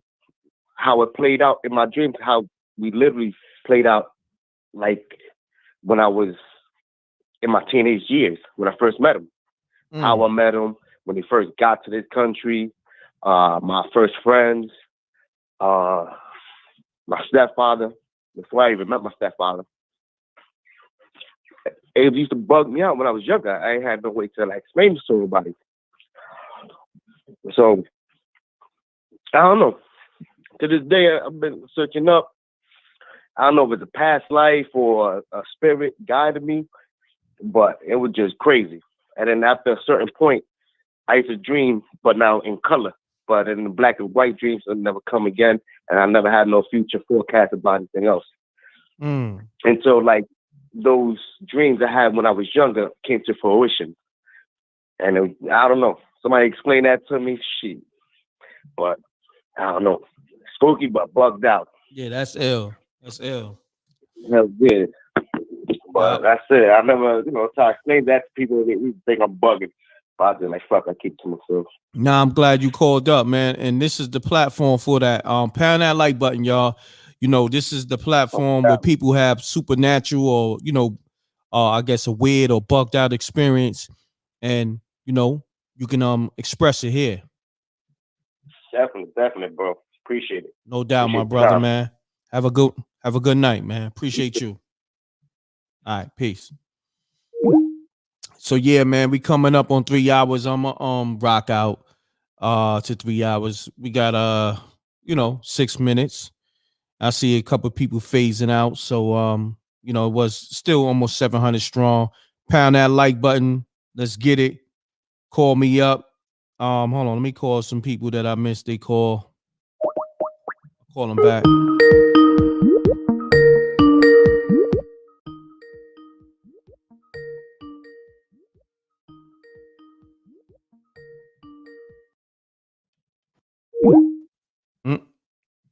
I guess they scared to pick up the phone. Guess it got spooky for them.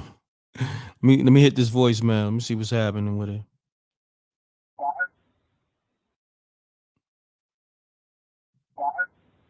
Oh, nothing. Okay, let me see. I think somebody left a voicemail earlier. Let me see. Hi, I'm trying to give you a spooky story. My name is Jennifer. If you could call me back, 310-6. I'm definitely gonna call Jennifer back, but let me mute your audio. Hello. Gotcha. Peace. You now tuned in to m.reck.tv. State your name, where you call it from. Keep it clean, keep it short. Let's get spooky. But my name is Louis. I live in Florida, in Fort Myers, Florida. Now, I must say this, and this is 100% true. I almost feel embarrassed. I even got to say this or feel kind of shameful because it might sound kind of off or whatever, but it's true. So I moved to Fort Myers, Florida over 4 years ago, right? Because I'm a Christian, quote unquote. I believe in God. So out of obedience and trust in Him, I moved here, right? So when I moved here, cool, it was all good at first, but then things started happening. Certain people started eventually I came to the realization this city, Fort Myers, is just full of people that do witchcraft.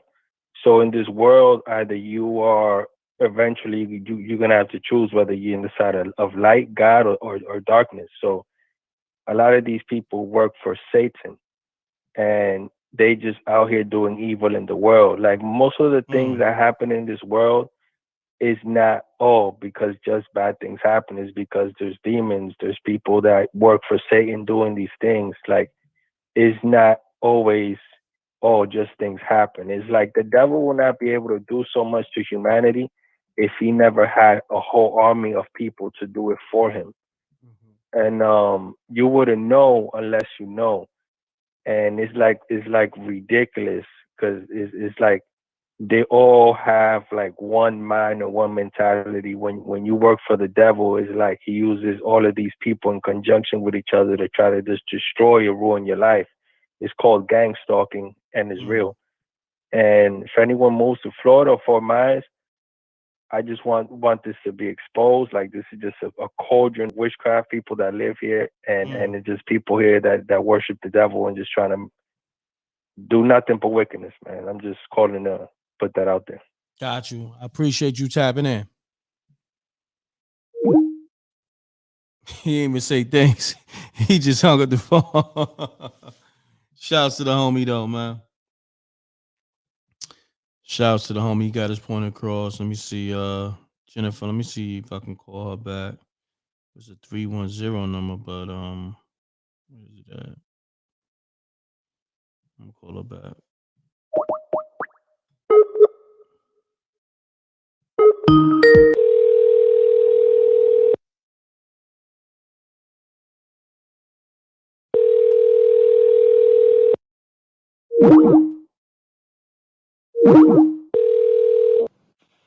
Hello? Peace, Jennifer. Hello? Hello? Jennifer hung up on I'm trying to, she told me to call her back, right?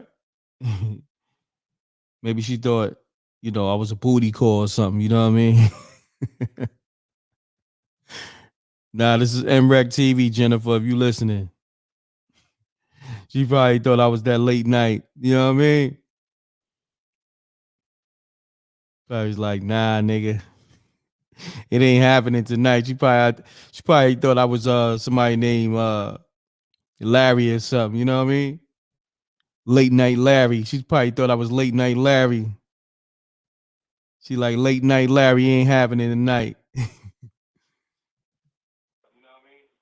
Mute your audio.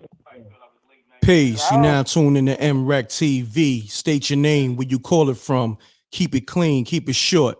Let's get spooky. Tammy, Milwaukee, Wisconsin. Mute your audio. Can you hear me? Yeah, mute your audio from the show. Okay. Oh. Do I need to mute the TV? Is that Yeah, what it is? yeah, that's the TV. Yeah, Okay. mute your TV. Yeah, please. Okay. Thank TV's you. muted. I'm on a old school house phone. Yeah, I could tell. Sound like you in a 1980. Sound like you in a 1980 horror movie. The phone. I am in a 1980s. A word? Wow, spooky, hella spooky. Spooky! You call you from a cell phone? Say it again. What the hell? Call you from a cell phone? That was your ringer?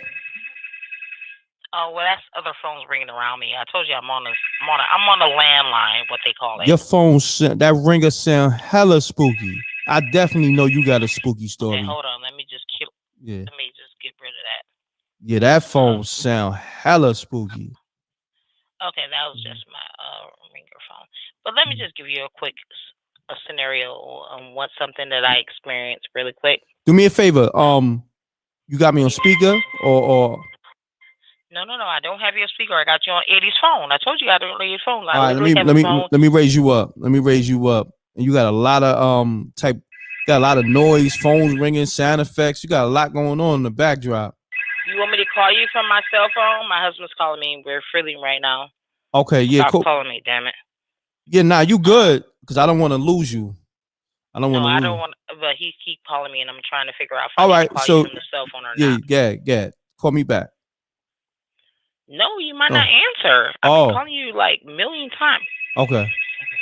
Okay, I'm just gonna shut this. If you can hear me fine. Now I can hear you fine. Your husband must be calling you for a reason. You sure he alright? Yeah, well, you know how that works. Yo, your husband must got you upset or something. What he do? What he do to you? He's out the house for the night. Ooh. So it is what it is. He out the house for the night. What's happening? What he do, man? Don't do that to him. He don't leave my house unsecured.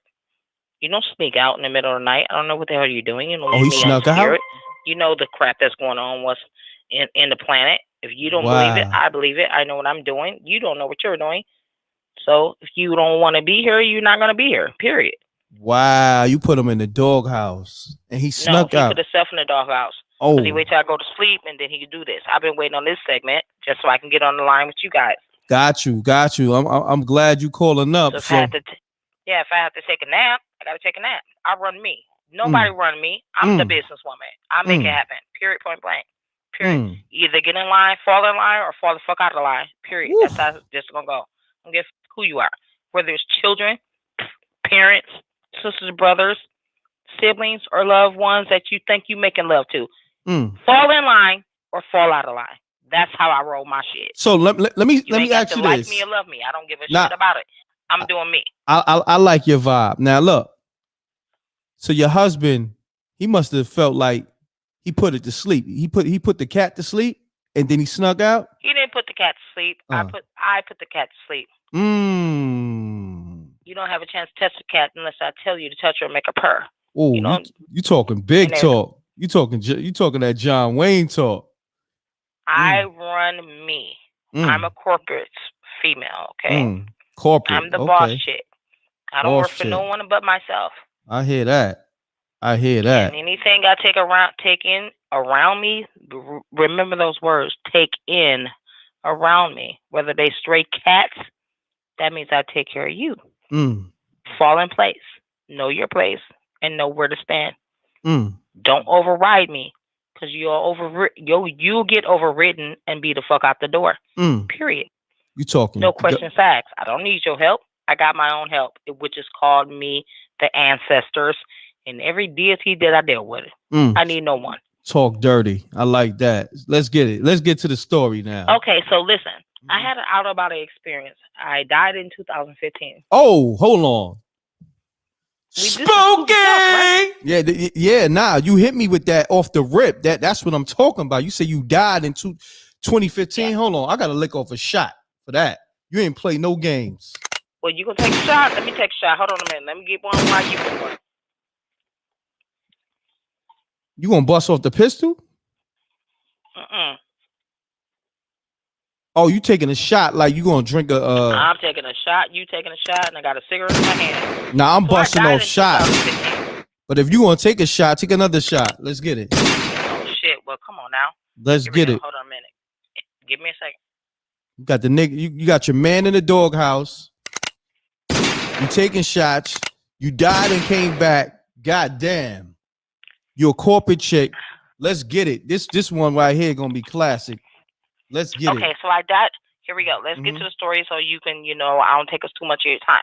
No So I doubt. died in 2015 because some people couldn't help me with this. I've been exploring it since then. I already studied doctor. I studied Bobby Hemmett. I studied Phil Valentine. I studied who was the other guy?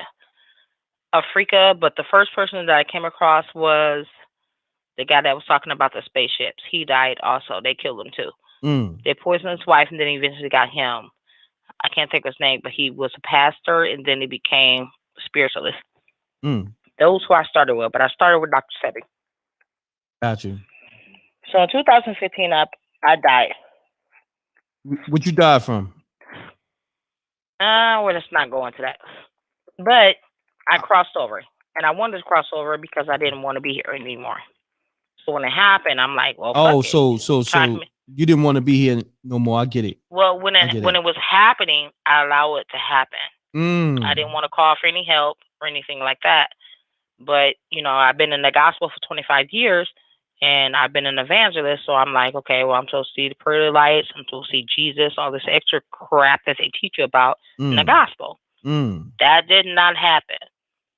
So when I crossed over, and it was just me and my, she was like 8 at the time, 8-year-old daughter.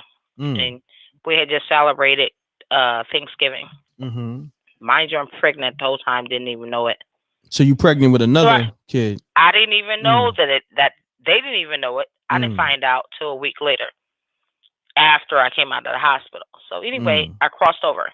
And I'm like, well, shit, fuck it. This is what I want. Anyway, let's go. Let's see what's happening. So when I got over there, I live in like a mini mansion. So I see all. Salute. I see all. I'm in my mother's house. My mother likes mansions and mini mansions. That's her thing. I don't like you talking that talk. You talking that talk. Let's get it, boss lady. So anyway, I saw a whole freaking gang of. I always see shadow people all the time. That's nothing new to me. But I've seen a whole gang of them at this point. I can make out who they are individually. I don't know their names, but I can see them individually, but they're in shadow form. They're not here to harm me. They were my gang. They were my backup. They were my team. And I'm seeing them, and I'm like, what the fuck y'all doing in my house? They like, oh, she can see us. I said, hell yeah, I can see y'all. All this is happening telepathically. I'm not using my voice or none of that.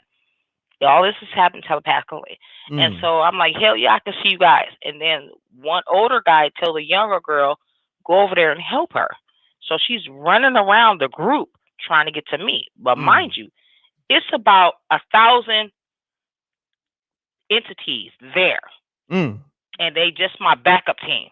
So I just want to let people know, shadow people, well, what y'all think it is, it's not what it is. This is my gang that roll with me, that come with me, that's everywhere I'm at, that get it down, get it done. All I got to do is know how to access them. I don't have to know how to access them, but I began to learn after that day. And so she's running around to help me. In the meantime, I'm distracted and I'm drawn toward the vision where it's a mantle. My mother has a mantle. It's not a fireplace, but it would normally look like a fireplace of the people, but it's just a mantle. And I'm seeing the Illuminati shit snapping. I'm seeing the Egyptian shit, the Egyptian signs. Be easy on the cursing. Be easy on the cursing. You know what I mean? Okay, sorry. And you talking big talk too. I'm gonna need $100 cash app. But go ahead, continue on. Let's get it. Yeah, but I'm seeing the signs just flashing. All the signs flashing. And I'm not knowing what it is. Me being in the gospel for 25 years, I'm thinking, okay, this is Illuminati. This is demon. This is BS. I gotta go. Like, it ain't time to go right now. So I jump back into my body because before she can make it to me, and I see this, and it's only my daughter here in the house with me. Oh no, I'm not gonna have you possess my body and kill my daughter. So I jump back into my body, and I tell my daughter, I wake up, I tell my daughter to call the paramedics so I can go to the hospital because I know that my organs are giving out. Yep. With that being said, I started studying from that point. Well, then my brother had an awakening like a couple of years prior, and he's steady trying to teach me. I'm his baby sister, his only baby sister, so he's reaching out to me, and I don't know how to take it because I've been in the gospel all this time. And I'm sitting here like, what the heck is going on?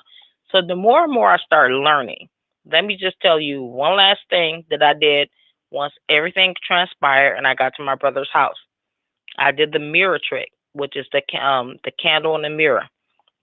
The 30-minute candle, the staring in the candle, the mirror trick. When I went to sleep, all the Egyptians came to me.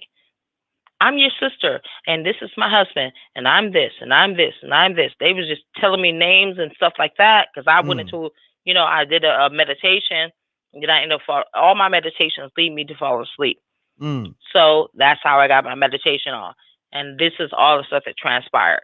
So I'm just giving you that. I don't know who to take it from or who can take anything from it. I'm just like, wow, and I've been on that kick ever since. Got you. So I don't think if it's spooky, I think it's a good ass awakening because that's when it started my transformation. Got you. I'm trying to gauge you because you said you died and came back. I'm just trying to. I did it on purpose. I also know how to astral travel. I also know how to get out of my body and go do things when I don't feel like being around people. And I know how to pick up on energy. I'm an empath. I know how to do all of that. I've been doing that since I was a child. So it's a lot. But I just want to let people know, don't be spooked about it. Don't be scared about it. It's something that we must do because it's part of our ancestral trivial.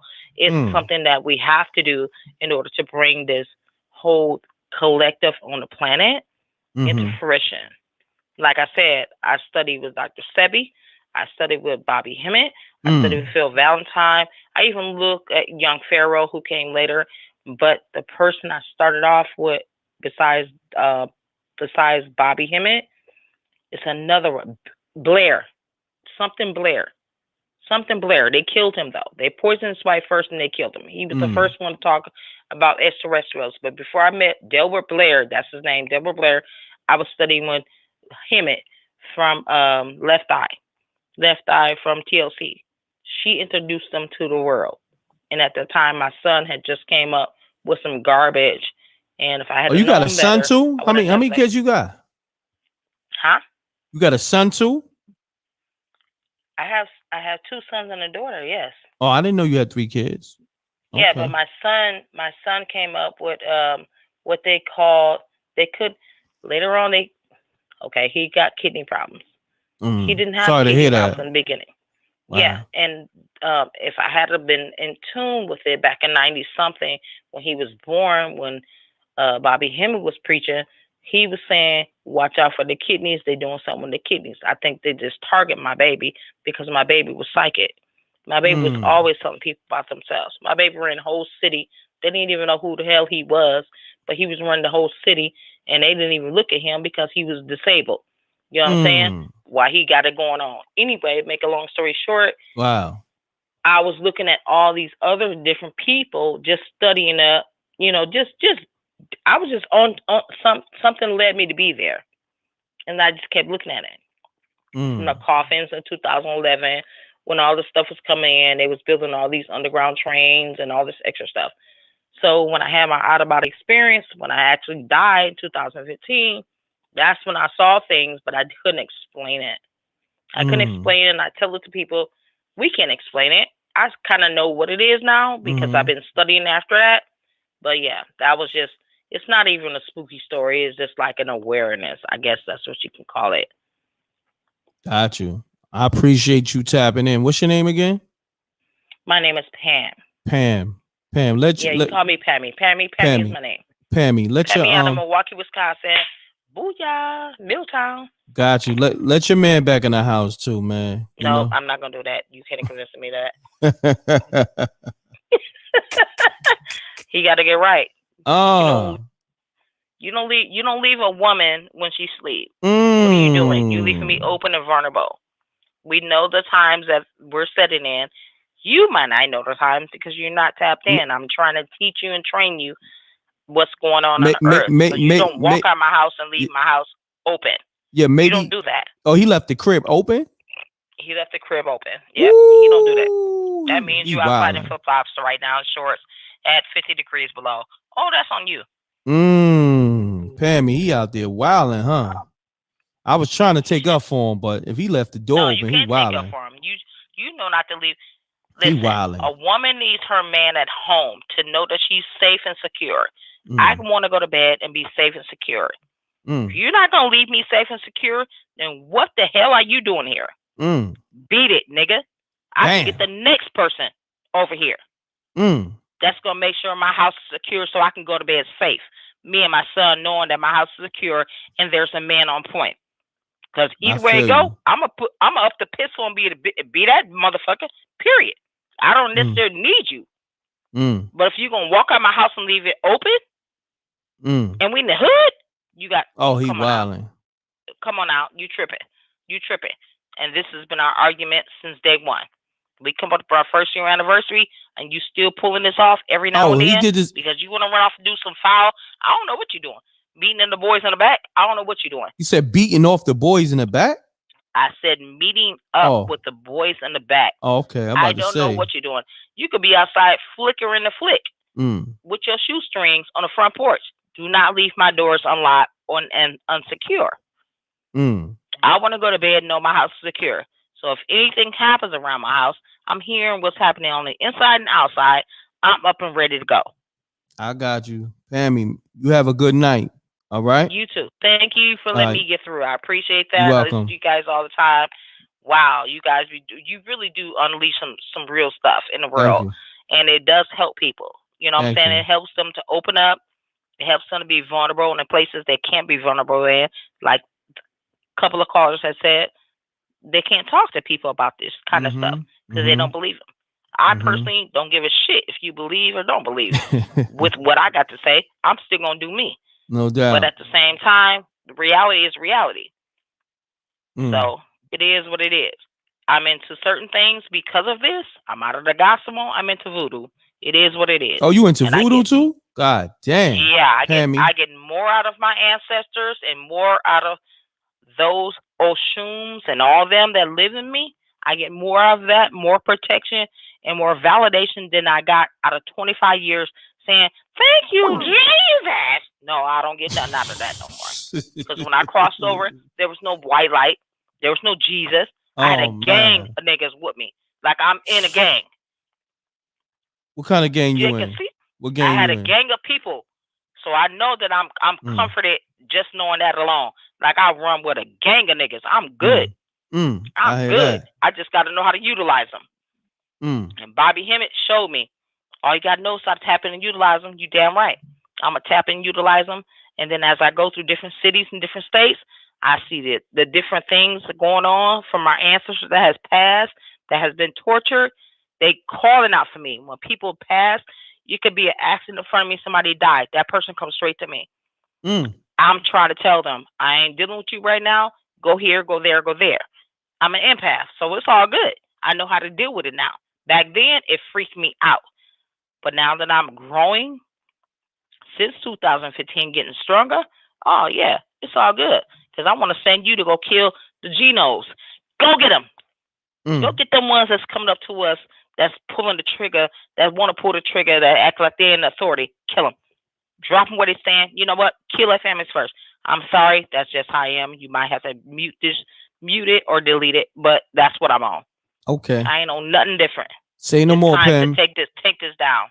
So I love you guys, and I'm going to let you go. All right, take care. I appreciate it. I appreciate you. Bye. Peace. Woo. Man. If son left, I don't think she got the memo. Like her man, I don't think he's coming back. You know what I'm saying?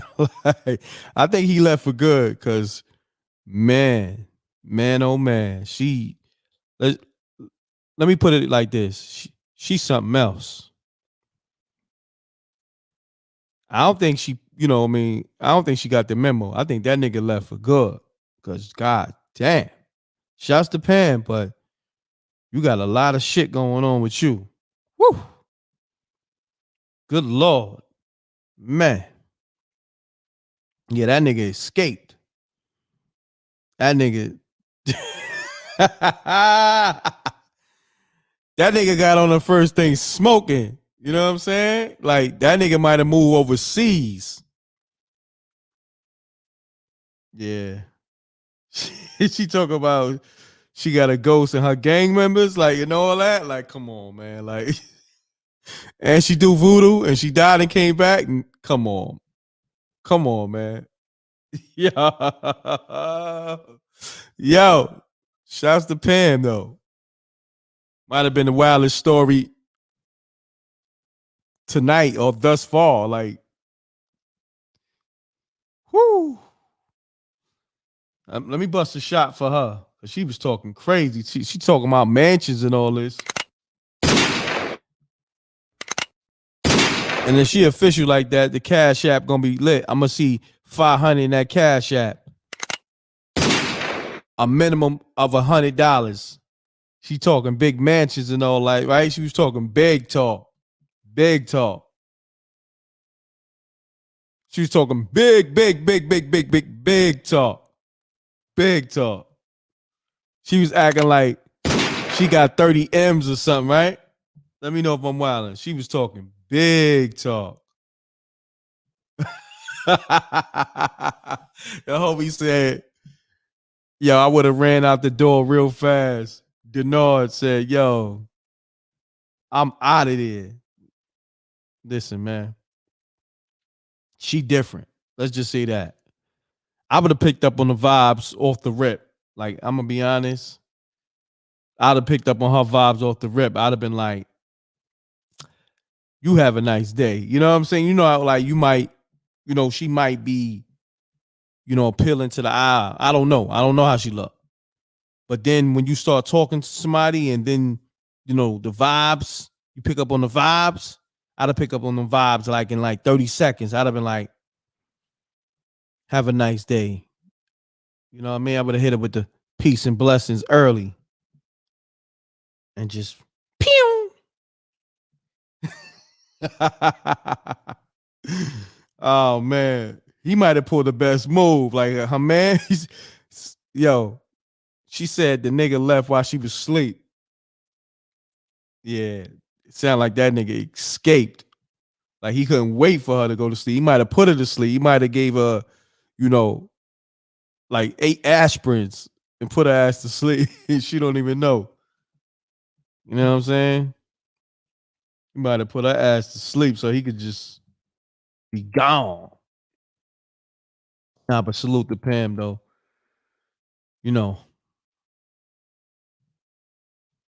Shouts to Emily. Outstanding. Appreciate you. Emily with the super chat. That's outstanding of you. Yeah, nah. They say crazy woman, right? Be having that fire. Right? That firebox. That's what they say, but I'm good.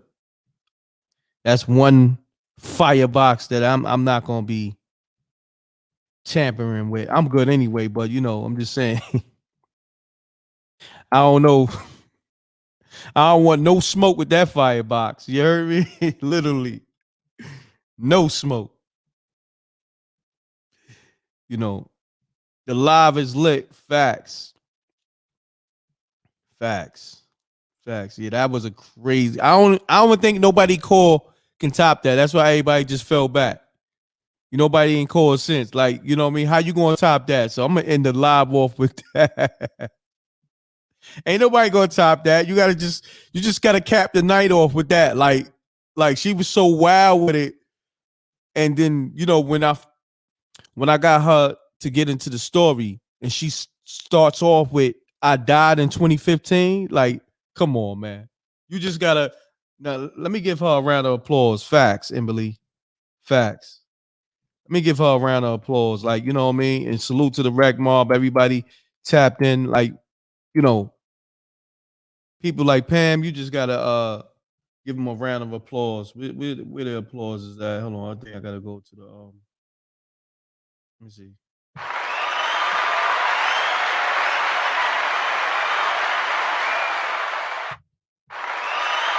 Man, I just want to salute Pam.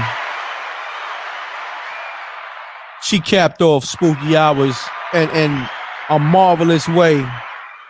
A marvelous way. Somebody say I'm burning sage right now. She capped off spooky hours to where it's like, it ain't nobody gonna top that. You might as well just, wait till next Sunday, and just listen, man. It's like Pam she shut it down. She shut it down, man. Somebody said she left us all worried. Yeah, I'm worried about them damn kids, man. You did? That nigga left the door open and all that. So that tells you something. Something ain't right. I gotta tell you something. And he snuck out. Yeah. So on that note, man, shouts to everybody tuned in to Spooky Hours. Another good show. You know what I'm saying? So if you felt like it was a good show, or you love Spooky Hours just in general, put that 100 up. Salute to the Rec Mall. Pound that like button. Shouts to everybody in the super chat. Shouts to everybody in the Cash App. Shouts to everybody supporting that PayPal. And everybody that just support mrecktv in general, whether you just come and hit that like button. It's 211 right now. Some people, it might be 111. It's 211 for me. I'm in New York City. Put that 100 up. Salute to LaRonda. Salute to Lion Infamous. Salute to some people name I don't want to mess up. But salute to the shitter. Salute to Larry. Salute to SB. LD. Man, salute to everybody, man. Salute to Charlie, Chocolate Factory. Salute to Trucker, Trader, Cashier. Man, all my truckers hit the air horn. All my Uber drivers, my Lyft drivers, and of course, we all Rec Mob. Go get them spooky shirts, spooky hour shirts. I'm about to put the link on the screen again because a few people asked me about the spooky hour joint, so